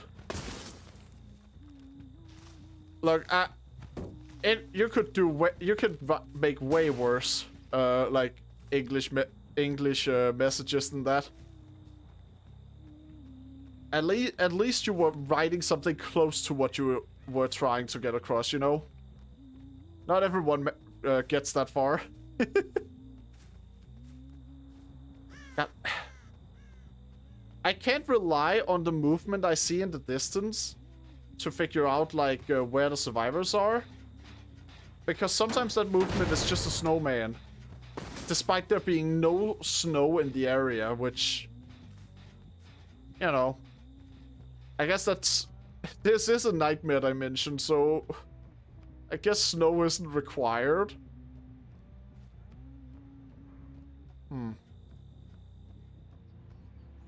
No one here.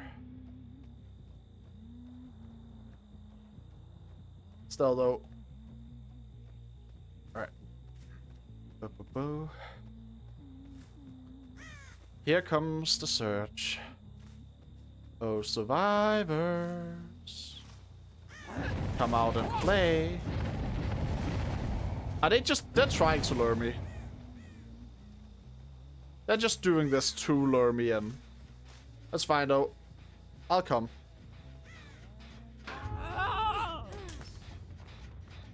Yeah. I'm just gonna damage this gen. There we go. Now, where did you go? Survivor, where'd you go? Why did you lure me all the way over here just to jump out of a locker at me? Time to look for some tutorials on the snow thingy. I think I've somewhat come to understand it, but you know.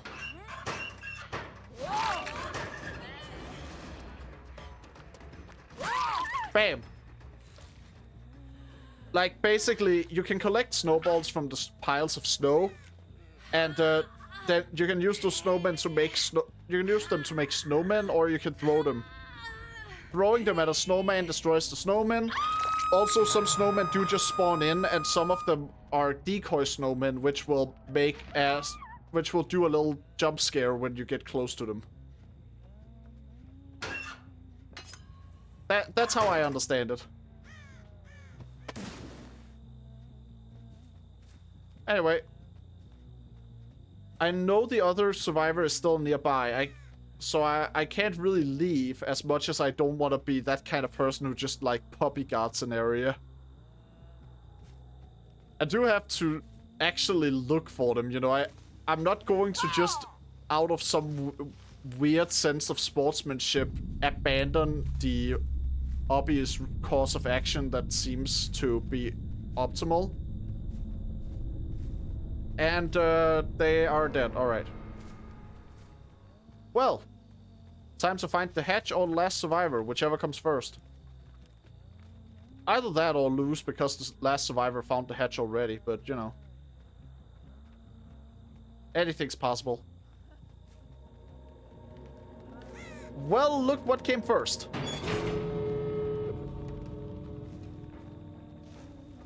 Oh, yeah, see, that was a decoy.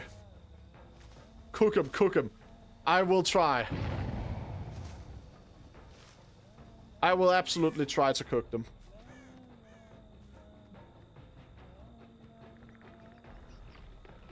Now, I will also try to get lost less than I am currently, but I can't promise that. My sense of direction is, like, completely screwed. It is a lost cause in many a way. Well. Now, one of the big issues here is, if I guess wrong at where the survivor is, they will just be able to open. Another 4K for the goat? I don't know. It depends on whether or not the survivor is gonna, you know, escape, which... I'm gonna be real, it is very hard to prevent.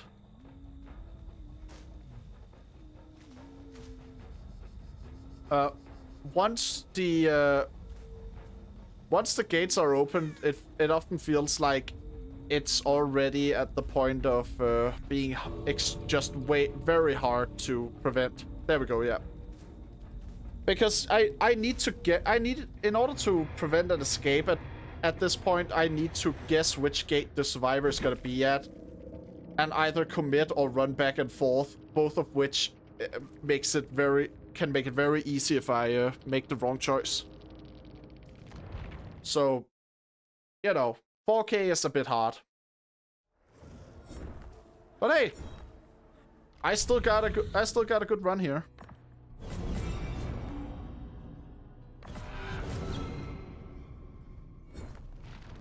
In your head that was a 4K. I appreciate the thought, although, you know, that getting 4K is rare for a reason. Like, at some point, someone is going to slip between your fingers.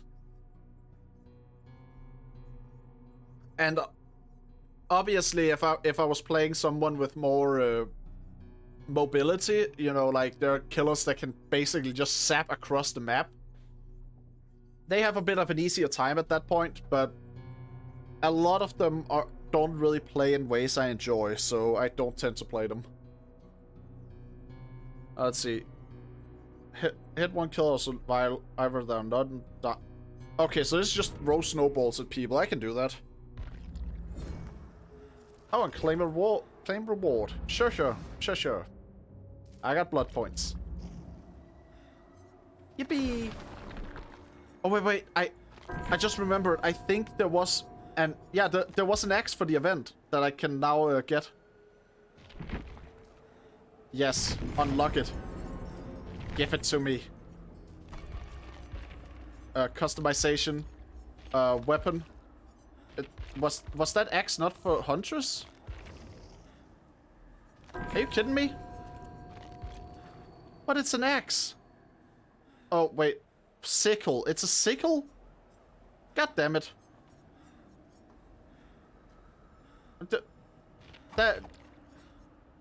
God damn it. I thought that was an axe. And I was getting all excited about getting a new axe for Huntress.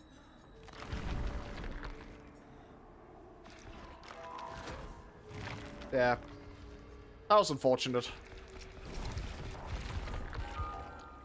Oh well. Oh, iridescent head. Iridescent heads are awesome. I love those things. I absolutely adore just being able to upgrade my axes to being a one-shot.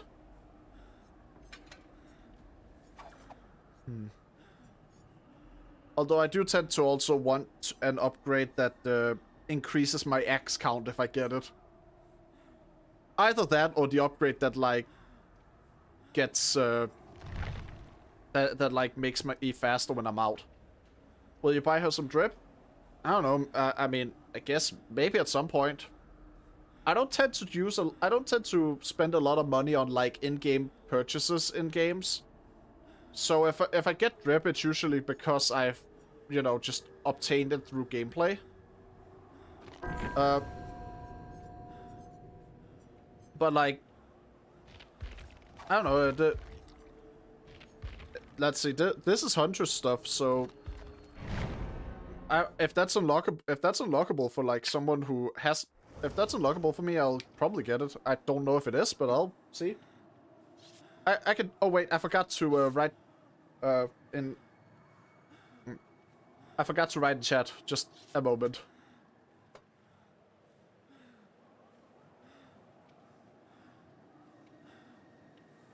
Oh, I thought you could buy her something with in-game currency or something. I mean, you probably can. I actually haven't looked that much at it.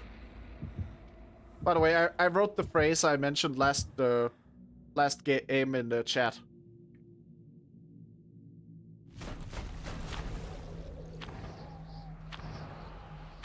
All right. You're welcome.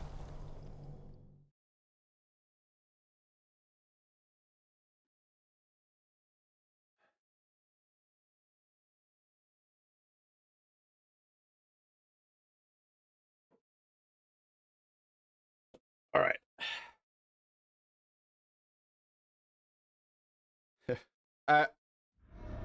In the weekend, I went out to like a pub, right? And at one point, someone brought out Jaeger bombs, and I just sat there and suddenly found myself in a situation where I had to explain that like my meds are basically like caffeine on crack. So if I drink a Jaeger bomb, that would be like that would essentially be like having 2 energy drinks instead of not in the shot instead of just one. Like I should not do that. That's just a heart attack waiting to happen.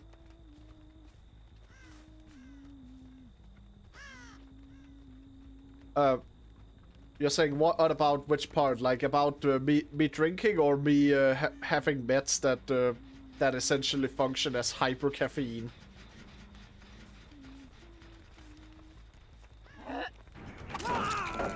Cause that's wild. Like my meds are just ADHD meds. The thing about them is that because of how ADHD works, it's all medicine for ADHD is stimulants. And there's just something about ADHD that makes it so they have an opposite effect on our brain compared to the average person.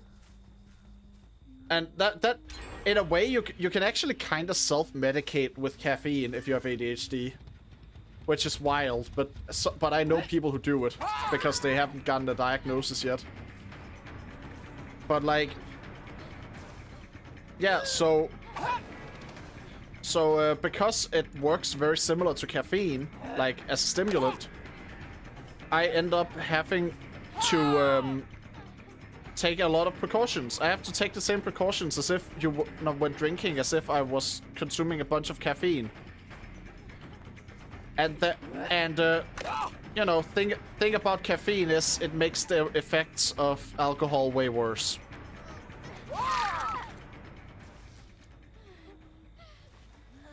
And yeah, that's a big part of why Jaeger bombs are also like something you should not take much, because, well, they are. If you when you take a Jaeger bomb, you're not just taking a shot, but you're also drinking something that makes the effects of that shot more intense. And yeah. But for me, I just constantly have to be wary of that.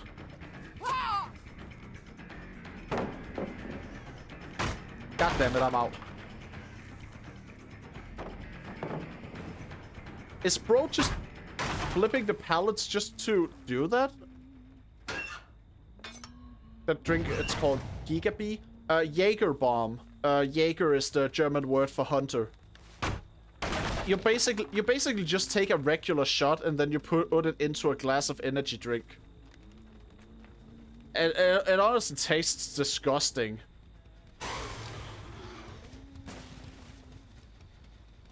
I don't like Jaeger bombs. I'm gonna be completely real. I I don't at all mind the fact that I can't safely drink Jaeger bombs, because I don't like drinking them in the first place. I do, however, sometimes miss being able to just freely take shots without needing to be cautious about it. Or even just the ability to drink beer without being cautious. Yeah, bomb. Like the thing that goes kaboom, yeah. But yeah, like, even just drinking beer requires a bunch of caution on my part. Sounds like a drink you would drink? I mean, a lot of people drink them just as a way to really get started when they're at a party or something. But yeah, it's not just Jaeger bombs I have to be careful with though, because of how my meds work, my alcohol tolerance is generally just completely awful. Like, I can't hold my drinks at all. If I stopped taking my meds for a bit, I feel like I would just become overpowered in drinking contests, because I've gotten used to drinking with such a massive handicap, and then I would just... It would be like taking your weighted clothing off in like an anime or something, you know? I would just suddenly be completely dominating everything. But as long as I'm taking my meds, even 2 glasses of wine is enough for me to have a hangover the next day. So yeah, as you can probably fake, your Christmas is gonna be a riot. Wow. Just wow. This again, huh? Blinding me doesn't stop the hooking if it's already started.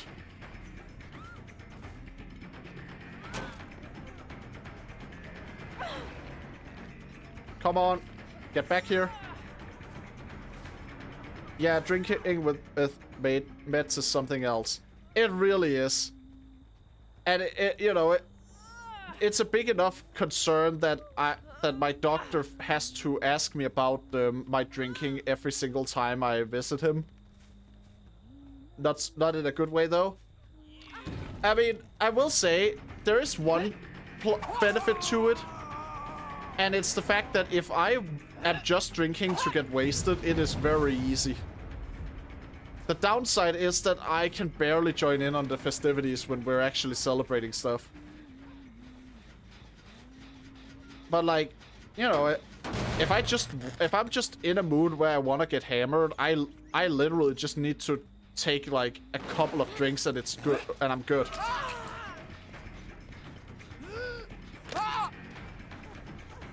Hey.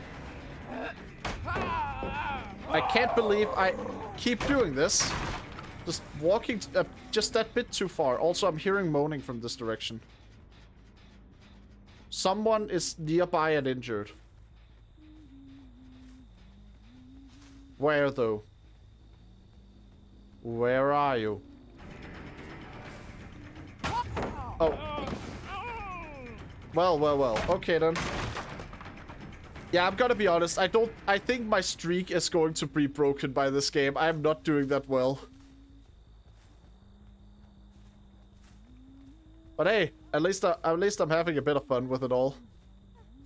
And you know, that's like the point of it when you really get down to it. Like, I'm certainly not playing Dead by Daylight for any reason other than to just enjoy myself a bit. That would kind of be dumb, because there's no real benefits aside from that.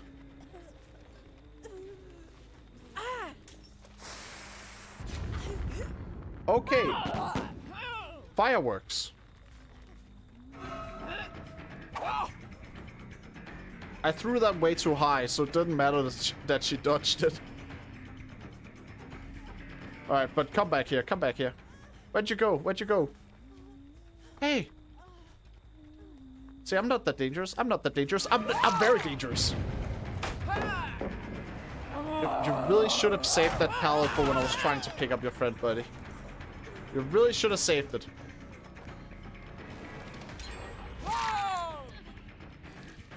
Alright. There we go. I've sufficiently scared her off. Now you can go get hooked. There we go. Yeah. Alright. But stop struggling. Here we go. You know, Dead by Daylight has a lot of problems, but there's a reason why it's so popular. Like, it really hooks people.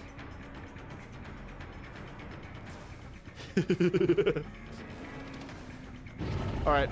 Hey, buddy. Man, bro thought this was a chase. I was just looking for my spare axes. Now it's a chase, though. At least until I find an easier target. Come on. Alright. Now, let's go.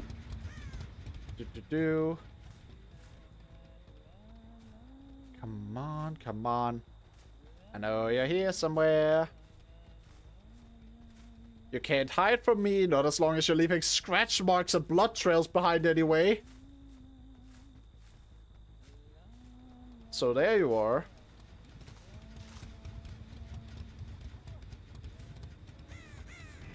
Hey there, buddy. I got your ankles. Ah. There we go. And straight to Disneyland with you as well. And we got another one over here. Come on, don't you want the fast pass?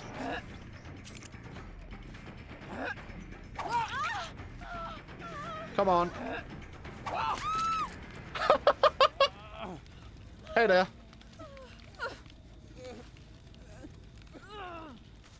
Well, anyway, I'm just gonna leave you there on the hook. You seem to be having a good time, and this survivor needs to go over to her own hook. You know, can't share, that would be unfair, all that good stuff. There we go. Nice.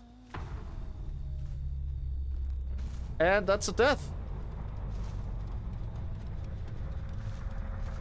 Now, where did they go?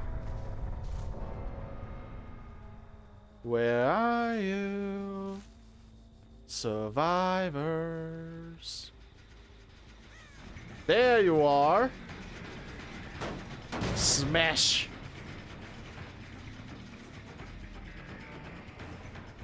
Sparky smash. And, did you immediately get back to work on the gen the moment my back was turned? What the fuck? I was still there. You didn't like, get rid of me at all. Yeah, I mind the balls at least. Sensing a possible 3K. Yeah, I'm gonna be real, like, this started out awful, but it is actually getting really good at this point. Like, or not really good, but it's becoming more doable. You went to get food? I mean, that's good. That's what the 8-ball told you to do as well, so, you know, I can't blame you.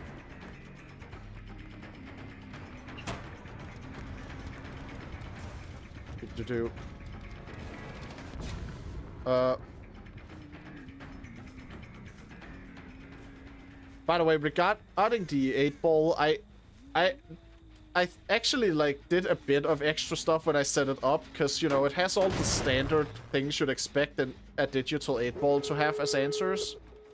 Oh, fuck. Yeah, I don't think we're getting the 3K. But yeah, it had a lot of the standard stuff you'd expect from a Magic 8-ball digital one to have as answers. But then, apparently, Streamlabs also lets you just implement your own answers, which I think is really funny. So there are some different answers. They still need to be general enough that they can apply to any yes or no question, but this person might be trying to distract me. Yeah, I don't think that, yeah, this is not a 3K, this is not even a 2K, this is possibly just a 1K. Hey, at least I got someone. This match started out really bad, so it's I guess in a way I should be happy that I even got this far.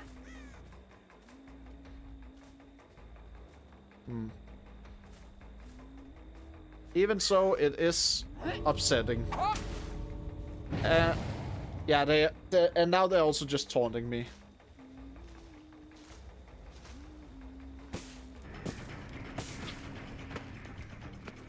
Where's some snowballs? There's some snowballs. I at least want to throw snowballs at them if they're going to escape.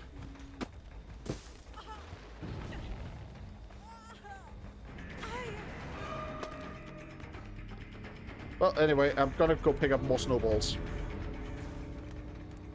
I am out of axes, though. It would have been really funny. One of them was injured. It would have been really funny if I wasn't out of axes and I had then, like, just thrown an axe in the middle of the snowball fight there. You did good still? Thank you. I appreciate the encouragement, although there were definitely a lot of times where I just messed up completely and I gave up. I committed too hard to some chases and gave others up way too quickly, you know?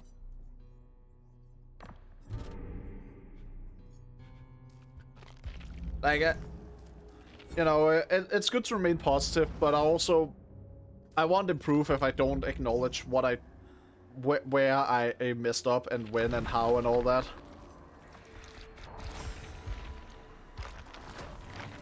So, alright.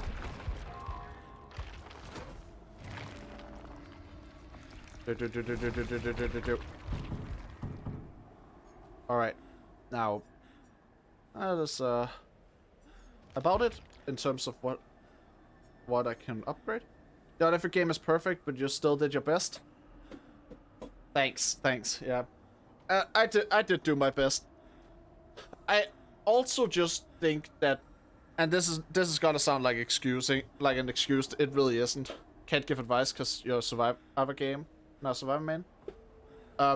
Fair. But, like, you know, I can't exactly say that this isn't gonna sound like me giving excuses, but I do think Dead by Daylight's matchmaking can be a bit borked at times.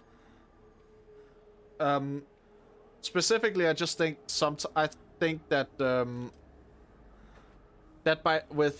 in the matchmaking, I tend to either get matched against people who have no chance against me or people who just completely outmatch me. I don't feel like I often get a balanced challenge. And you know, as fun as it can be to dominate a game sometimes, I do also kind of wish that I would just get more even games. Cuz even games are like where you grow. That's the point where you feel like you can still win, but it's not guaranteed. It requires you to actually make an effort.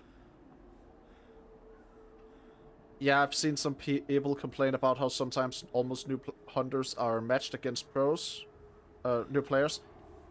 Yeah. That's been a big problem for a while, and the whole problem is then compounded by people playing with friends, which, like, I have nothing against people playing this game with friends. In fact, that's kind of like that is kind of how I got into playing Survivor at all. But there is a bit of an issue with just the fact that if you're playing with people you know, communication will immediately be a massive advantage. The game I play and it's more balanced is Identity V. It's similar to DBD. I mean, I'm not really familiar with it, but I mean, it's good that there's competition, honestly. Dead by Daylight kind of lives and dies a lot of the time on the fact that it's the only game people really go to for this kind of thing. And it's only cementing that it only cements people coming here for that kind of game with the fact that, you know, they have all these crossovers with popular horror icons. But I think I forgot to press play. But yeah, I think that a lot of the time you can it kind of ends up feeling as though Dead by Daylight lacks reason to really improve much because they've secured their players. And that's often the problem with any top dog in a specific type of game. So I'm glad to hear this actual competition.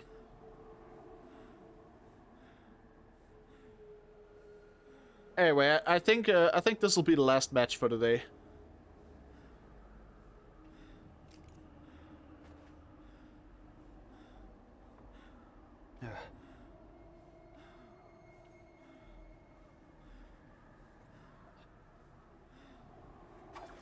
Man,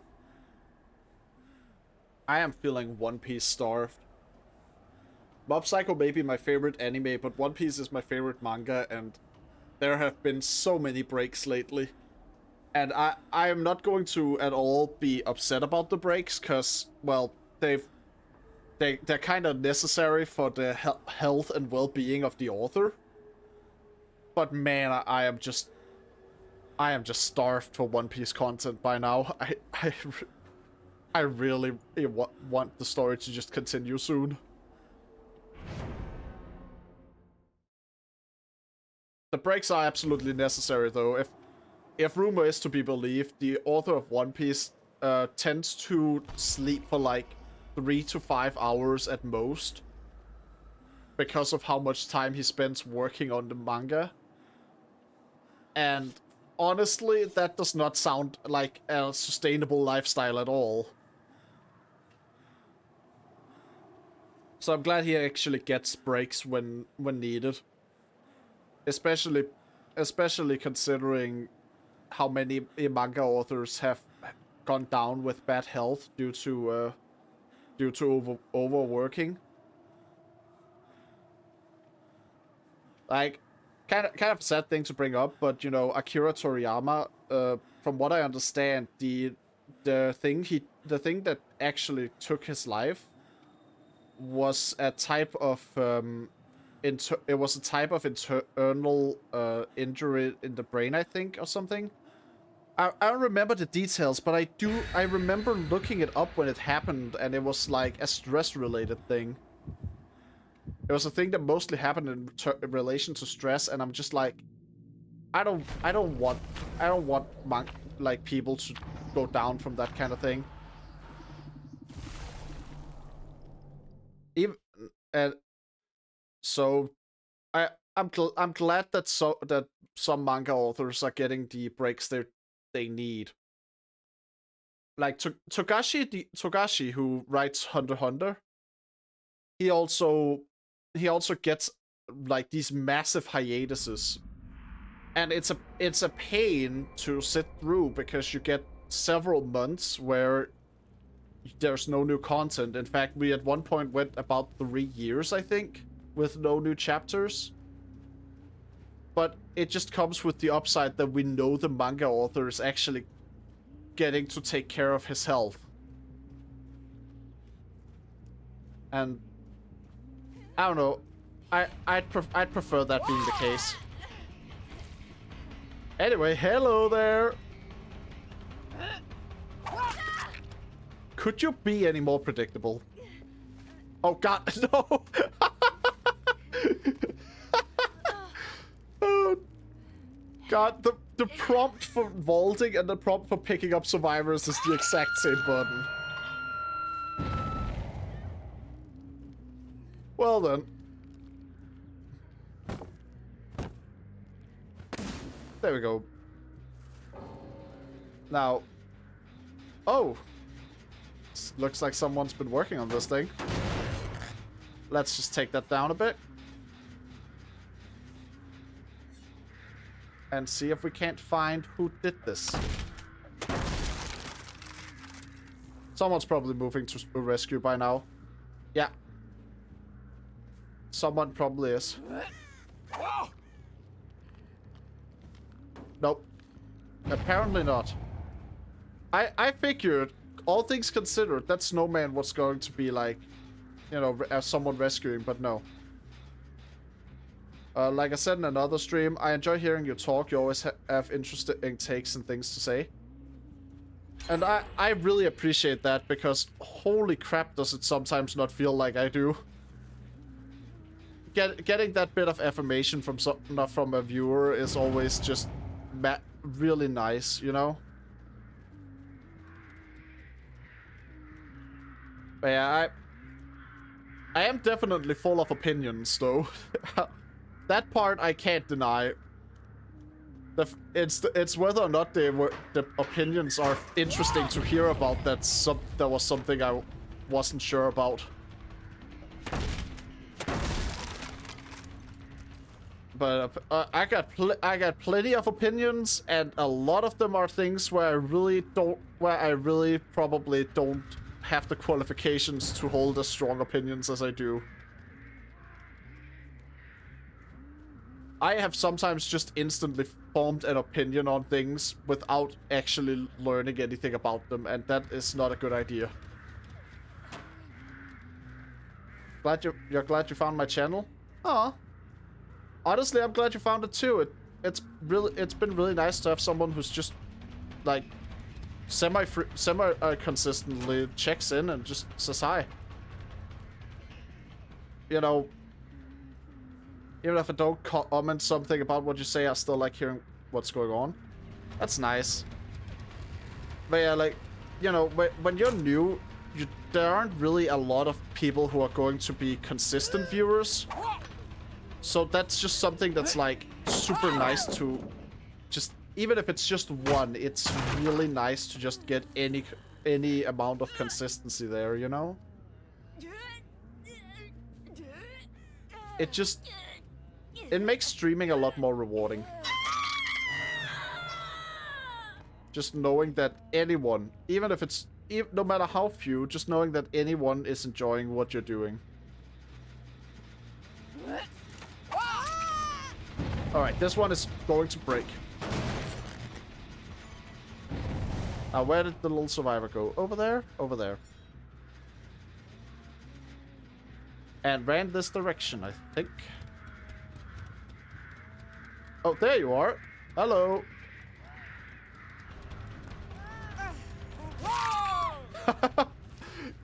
Death from above.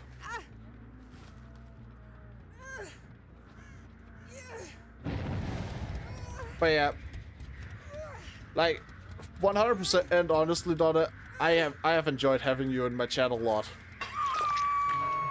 The only reason you're not consistent is time difference. If that wasn't a problem, you wouldn't miss any stream. Just knowing that is also super encouraging. And, you know, I can't really, you know, do anything about the time difference, unfortunately. But I can absolutely just say that whenever you have time to check in, it's super nice that you do. All right. Hello. Go down. Now we get another hook. Unfortunately, it's the bot, but you know, what can you do? Even bots gotta die.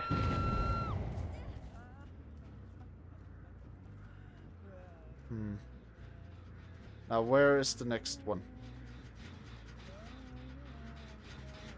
That one's still regressing, that's good.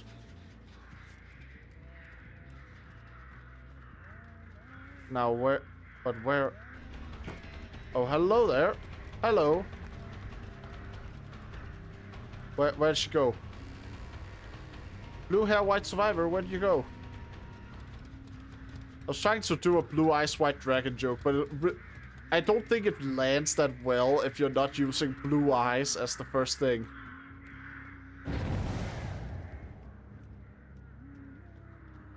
Man, this map does take me back, though.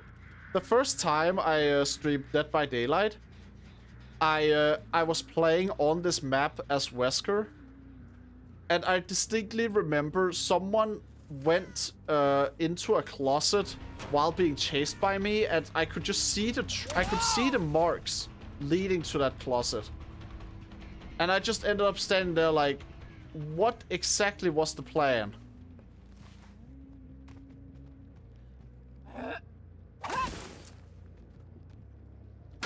You know, like, they just went into a closet.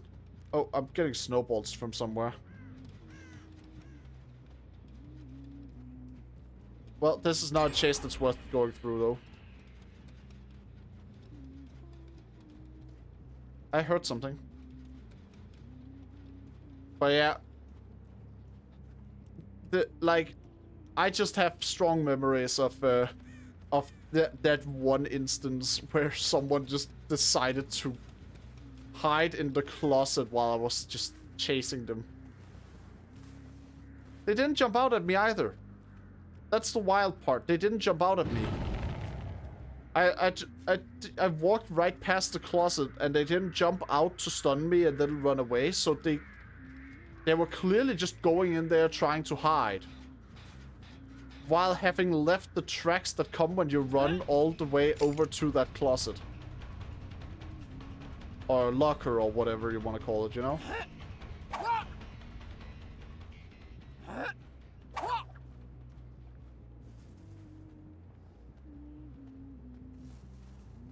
Alright, where is she?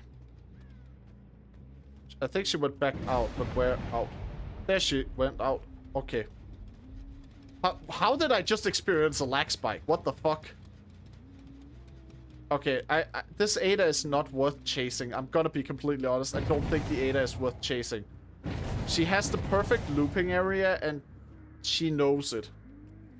And that's why she's also just trying to catch my attention by constantly doing fast vaults. Because it's like... She knows that she can hold me longer than her teammates can. Why, hello there!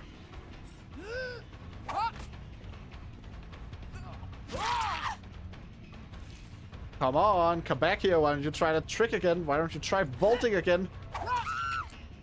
Or you could just die.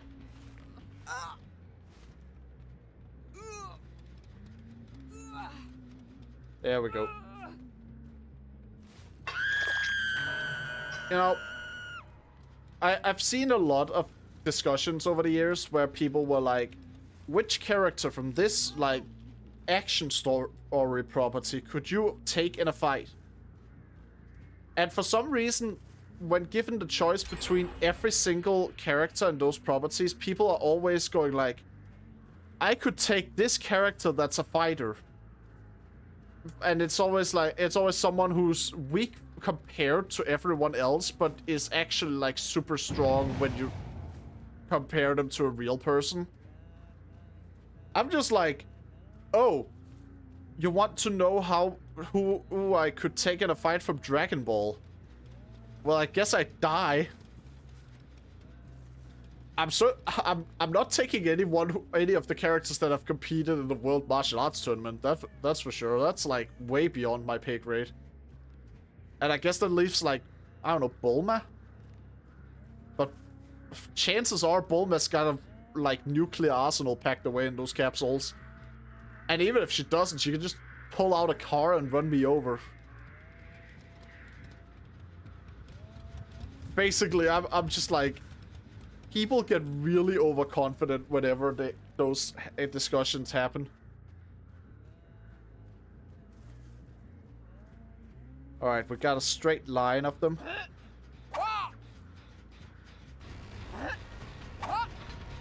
Gotta have to just...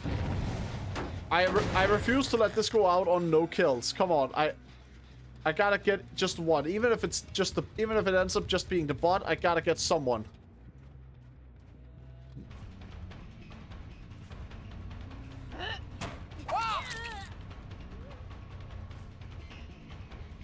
Come on. Get back here.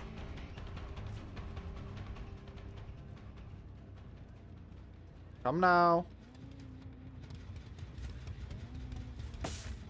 Throwing snowballs at me isn't gonna change stuff, my dude. Like,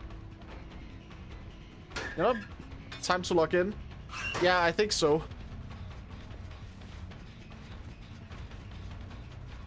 Oh, this gen is very has made a lot of progress here. Gotta just... You can do it. Thanks for believing in me. I'll do my best to live up to the expectation. Now, I follow the trail of blood here.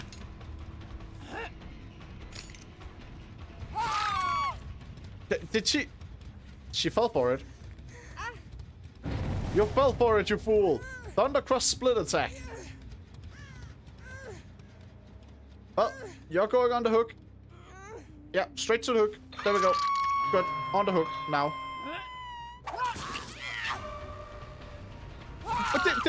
What? Okay. I guess I get to hook a second one now.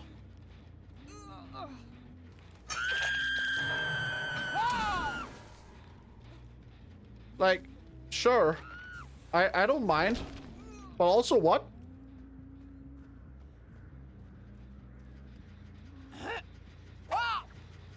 Okay, gotta stop this gen real quick.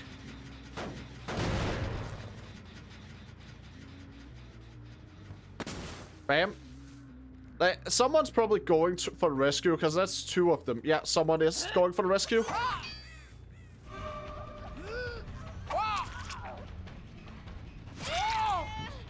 And they're probably gonna go rescue the other one now. But now I got several of them here, which... If there are this many, then I'm probably going to hit someone. Okay, you tried to, like, get ready to pallet me, huh? Unfortunate. Unfortunate for you. Well, that's one down. As I said, I refuse to let it end on me not getting any kills. I didn't let it end on me getting no kills. I let it end on at least one. Now the question just becomes, can I get more? And, well, we'll learn the answer. I tend to really suck at, like, the endgame collapse. Chances are they're going for the other one, since that one is, like, right where I am. But, you know, maybe I'll get lucky and some of them are stuck around or something. Oh, yeah, I got lucky. Some of them stuck around. Alright, we're ending on a 2-kill. There we go. You are going on a hook. To Disneyland with you.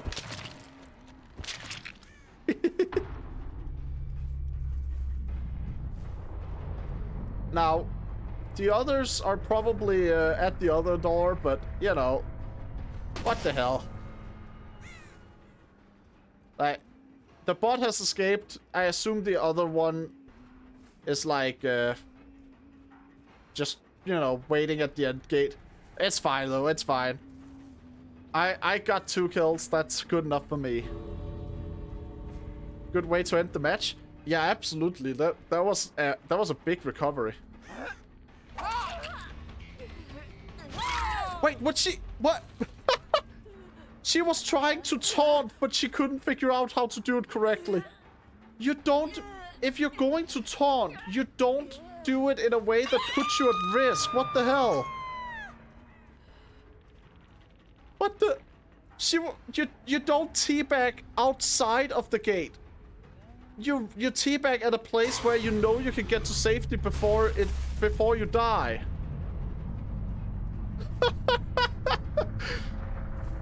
Well. And in the end, yeah, that was the best way to end it. And you wanna know the funniest part?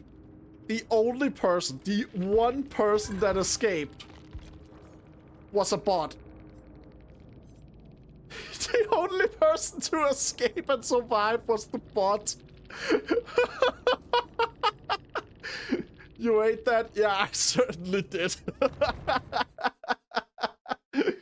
Oh, that was perfect. And I got my challenge. that felt like such an that felt so like lost and unrecoverable, and then it just went completely well at the end. Hey Asin, how you doing?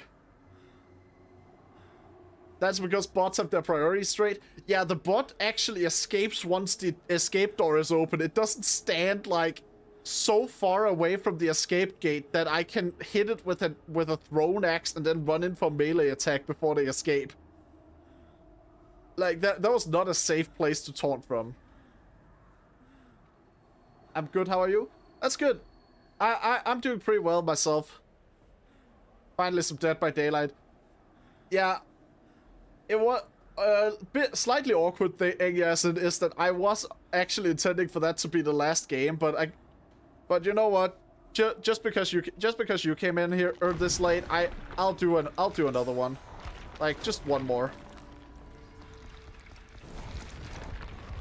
But yeah, I kind of thought that Dead by Daylight would work well as a little palate cleanser of sorts.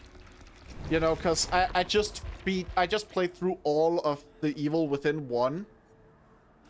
And I'm going to play through Evil Within 2 starting tomorrow. So I kind of felt like I would probably get burned out a bit if I didn't have something between. So it seemed like a good time to bring back Dead by Daylight a bit.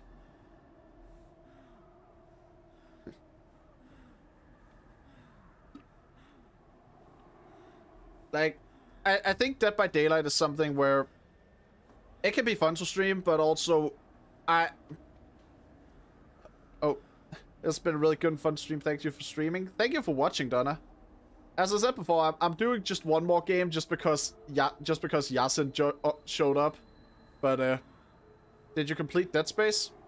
I mean, I beat it, yeah. I haven't really done 100% completion, but I did beat it. I tend to finish one game before I start streaming the next, unless it's a game where there is no real end to it, like with Dead by Daylight, for example. Because, you know, you can't really finish a game with no end. But yeah, I've beaten Dead Space, and I've also cleared the Evil Within and all the DLCs for it. So my plan is to start the Evil Within 2 tomorrow. And I have no clue what I can look forward to in that, because I am going in completely blind. Right now though, it's Dead by Daylight day. I needed the, you know, little break.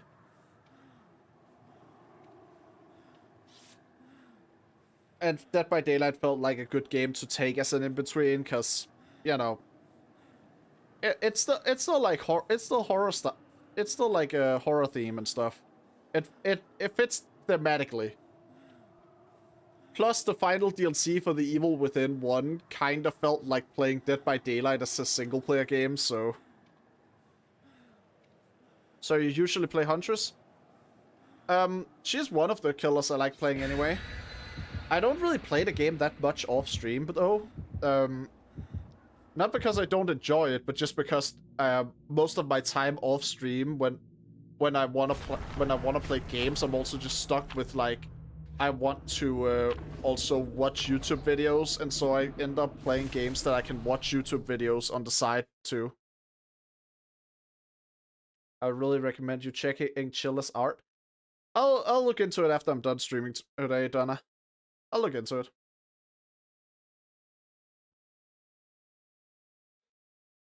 All right. Let's see if we can pull out something that's remotely as clutch as last game though, because that was wild. Just to summarize, last match, it went horribly at the start, and then at the end, I somehow managed to kill everyone who wasn't a bot, which was like, I got 3 kills after I think there were like 1 or 2 generators left when they really started going down, and somehow it just worked. Pierce to Fathom could be another one you could check out. Both are horror games. Alright, that could be. Hey. Are you AFK? I'm just downing this one and leaving. Like, I'm not gonna hook someone who isn't present to struggle, but at the same time, if you're joining a game, you better be ready when you actually get into the game. If you're not gonna be ready, then you shouldn't have pressed ready.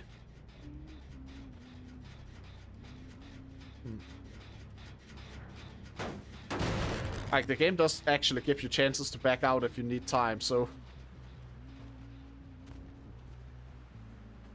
Oh, I found a trail. And I might have followed it backwards. Oh. What to do? Oh, we got it here. Hello there.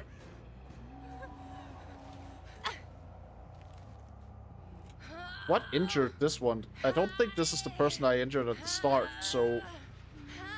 Why is this one hurt? When did I... Oh wait, I have... Oh wait, I forgot, I have iridescent heads. I could understand if they waited 20 minutes for a match in 2v8, but this doesn't take too long. Yeah, like... This is... They are playing Survivor and they're playing the current event mode, which is like, if you're playing Survivor, that's already, your queues are already short enough that you shouldn't need to be going away from your keyboard. But when it's then when you're then playing whatever, when you're playing an event mode that isn't completely different from the regular mode, at that point, you just have no excuse to be away from keyboard. Like, it's not gonna take that long to get players. Anyway, I saw it run this way. I know the other guy probably wanted me to be distracted by him, but like... I mean, I guess he could go down if he wants to. I just think that I also want to take this other one down. She was like my initial prey. Death from above!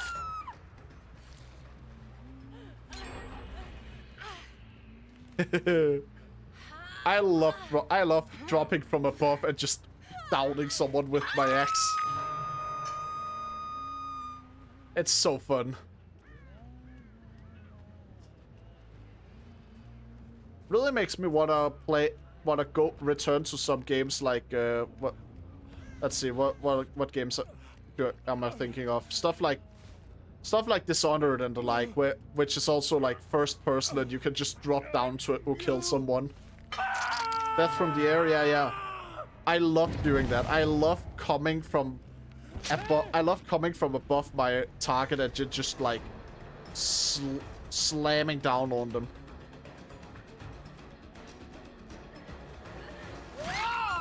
Man. Maybe like Assassin's Creed? Yeah. Although, the only Assassin's Creed game I've ever actually played is Black Flag. I haven't played any of the others.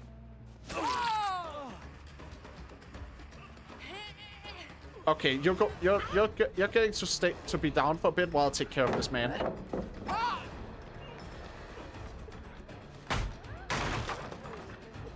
Like, congrats, buddy. You bought your friend a bit of time, but you're going down. You played Black Flag 4 and Rogue. Yeah, like, I like Black Flag a lot, but also it's kind of in an unfortunate position where all the parts I like in Black Flag are the parts that are pirate rather than Assassin's Creed.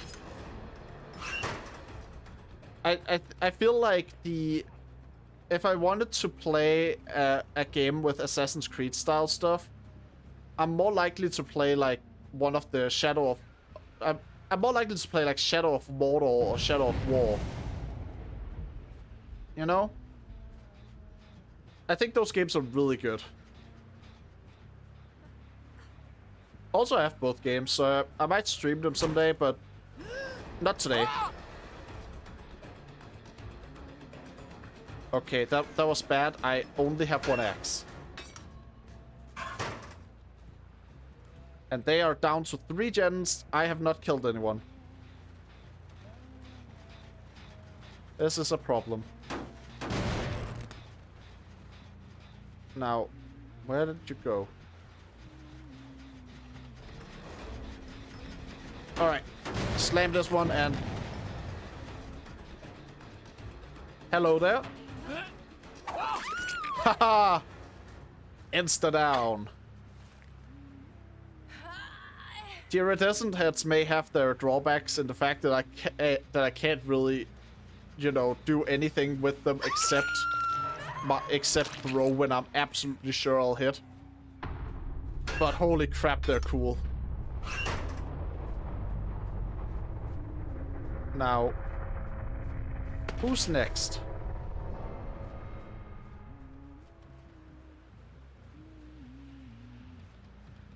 Who is next? I guess I might as well go back up.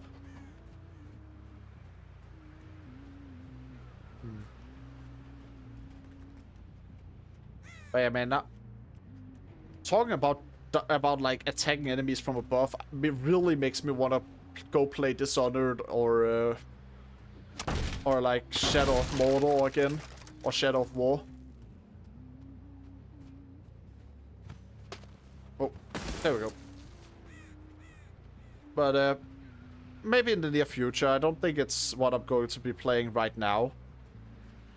I mean, obviously, first of all, first before all else, I am going to actually go and beat The Evil Within 2, like I've been saying I would.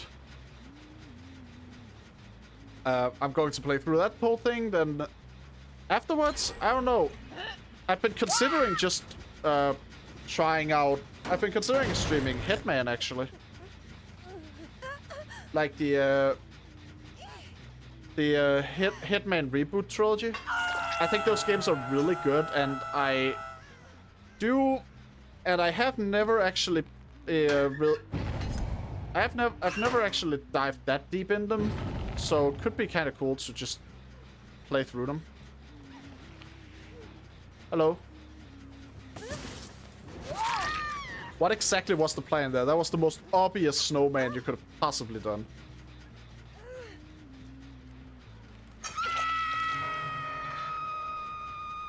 And there is another person. Hey there! Hey, hey, hey! Get back here! Get back here! Come back! Come back! Yeah, that didn't work. It's like, you know, if you're going to use the snowman disguise, that's good. That's a good idea. Like, because I wouldn't be able to tell that you're not a real snowman. But to start things off with, you really should be. You really shouldn't just be using the snowman and disguise right next to where you got out. She wasn't even healthy and so she was making noise. Yeah. Anyway, I need an axe. But yeah, like that was not a good play. And also, this person wasted the God palette. This is like the best palette in the entire map, and you just use it on me when I'm not nearby. I'm gonna leave that guy because he has a very good place to loop.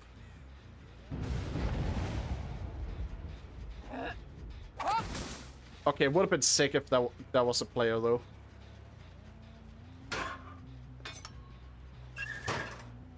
Now, now, let's see, where could the survivors be? Yeah, he's not gonna stay near that hut there, because, well, there's nothing to actually get out of it.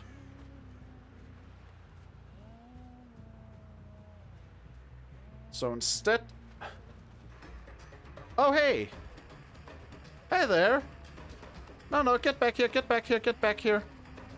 I would like to fill out a I would like you to fill out a satisfaction survey, not survey, for our services. Come on. There we go. Yeah, upsy daisy. There we go. I am just going to send you on one of these hooks, and it is a fast pass to our managers. There we go. Now they'll just ask you some questions, and you'll be free to die.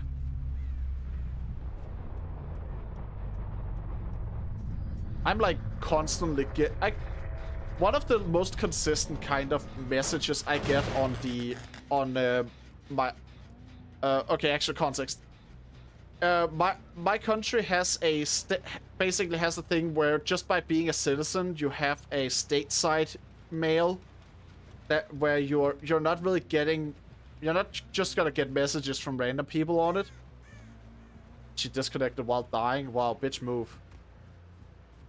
But yeah, like, you're not gonna get random messages on your stateside mail. So you know, like, you don't normally experience spam on it. The one thing I experienced that almost feels like spam is just how many times I get asked to participate in a survey about like different universities, and I'm just like, I haven't even gone to half of these universities that are messaging me. I understand that the surveys aren't about like the university specifically or anything, but still, like, come on, like, I am not qualified to answer questions about a lot of the stuff that I get asked to do surveys about, and this is on a government mail, like this is on a type of mail that you can't just send mails to as some random person. There's not spam on it, is basically what I'm trying to say. There is reliably no spam on that kind of mail, but somehow I still managed to just get all those surveys. Huh. That was a lot easier than I expected. Like, I've got to be real. I don't think the Huntress axes are as hard to dodge as some of these survivors seem to make it out to be. Like, you just need to move a bit to the side and, like, make a loud grunting sound a couple of seconds before I throw. So, like, it really shouldn't be that hard. But I guess it is. Now to find the hatch. Where could it be? Where's the ding-dong-dang hatch?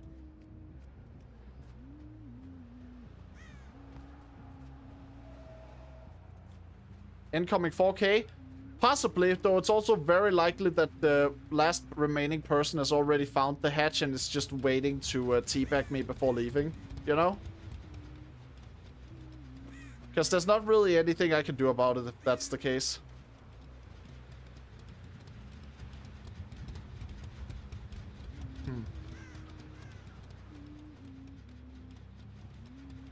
Well, we'll see though. I gotta find the hatch or the other survivor before I can make any judgments.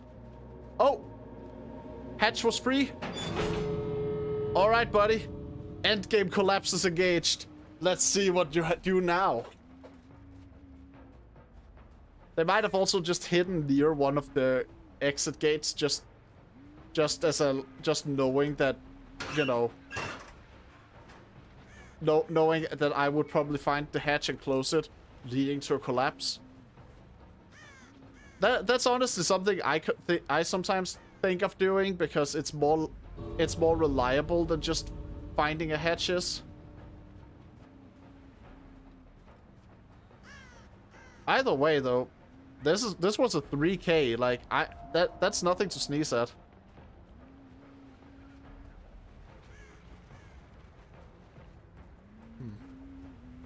Nope, nothing here.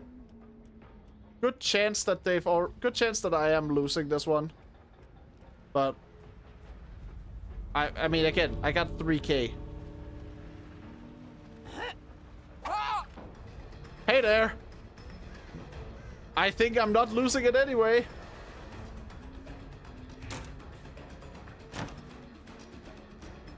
How are you going to handle it? Hey, hey, hey. Hey, buddy. Hey, buddy. Hey, hey, hey. Oh, hey there. Oh, you're running back. You're running back. You're running back. Oh, can you make it? Can you make it? Can you make it? Well, wait. Actually, wait. It said kill. I think, can I Mori? All right. No mercy. No mercy. No mercy. No mercy.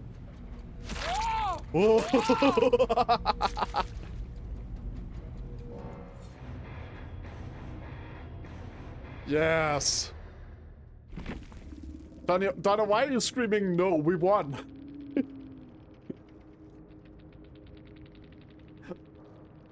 That was...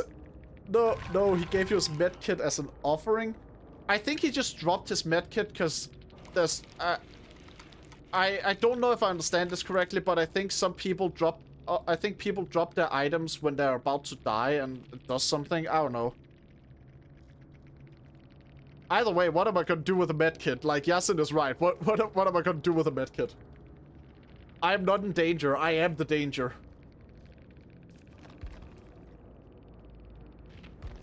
Either way. That was a good one to end it on. Like, last match felt like a good place to end. This one feels like a really good place to end. I honestly, I'm glad I decided to do an extra match. I am so glad I decided to do an extra match, because otherwise I would not have finished it on a 4K.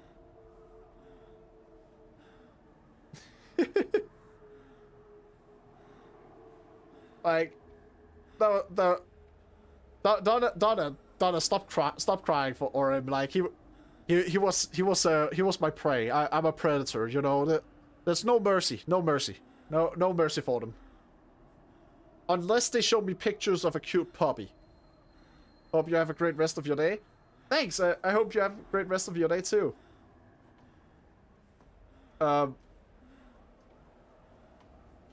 Now, let's see. Alright then. I think that's about the time to end stream, but I am going to, let's see, okay. None of the smaller streamers I'm following are online, and I feel weird about rating bigger streamers, so, like, really big streamers, so, like, gotta hold off on rating today. Anyway, thanks for joining in. That was fun. Thanks for streaming. Thanks for watching. Have a great day, both of you.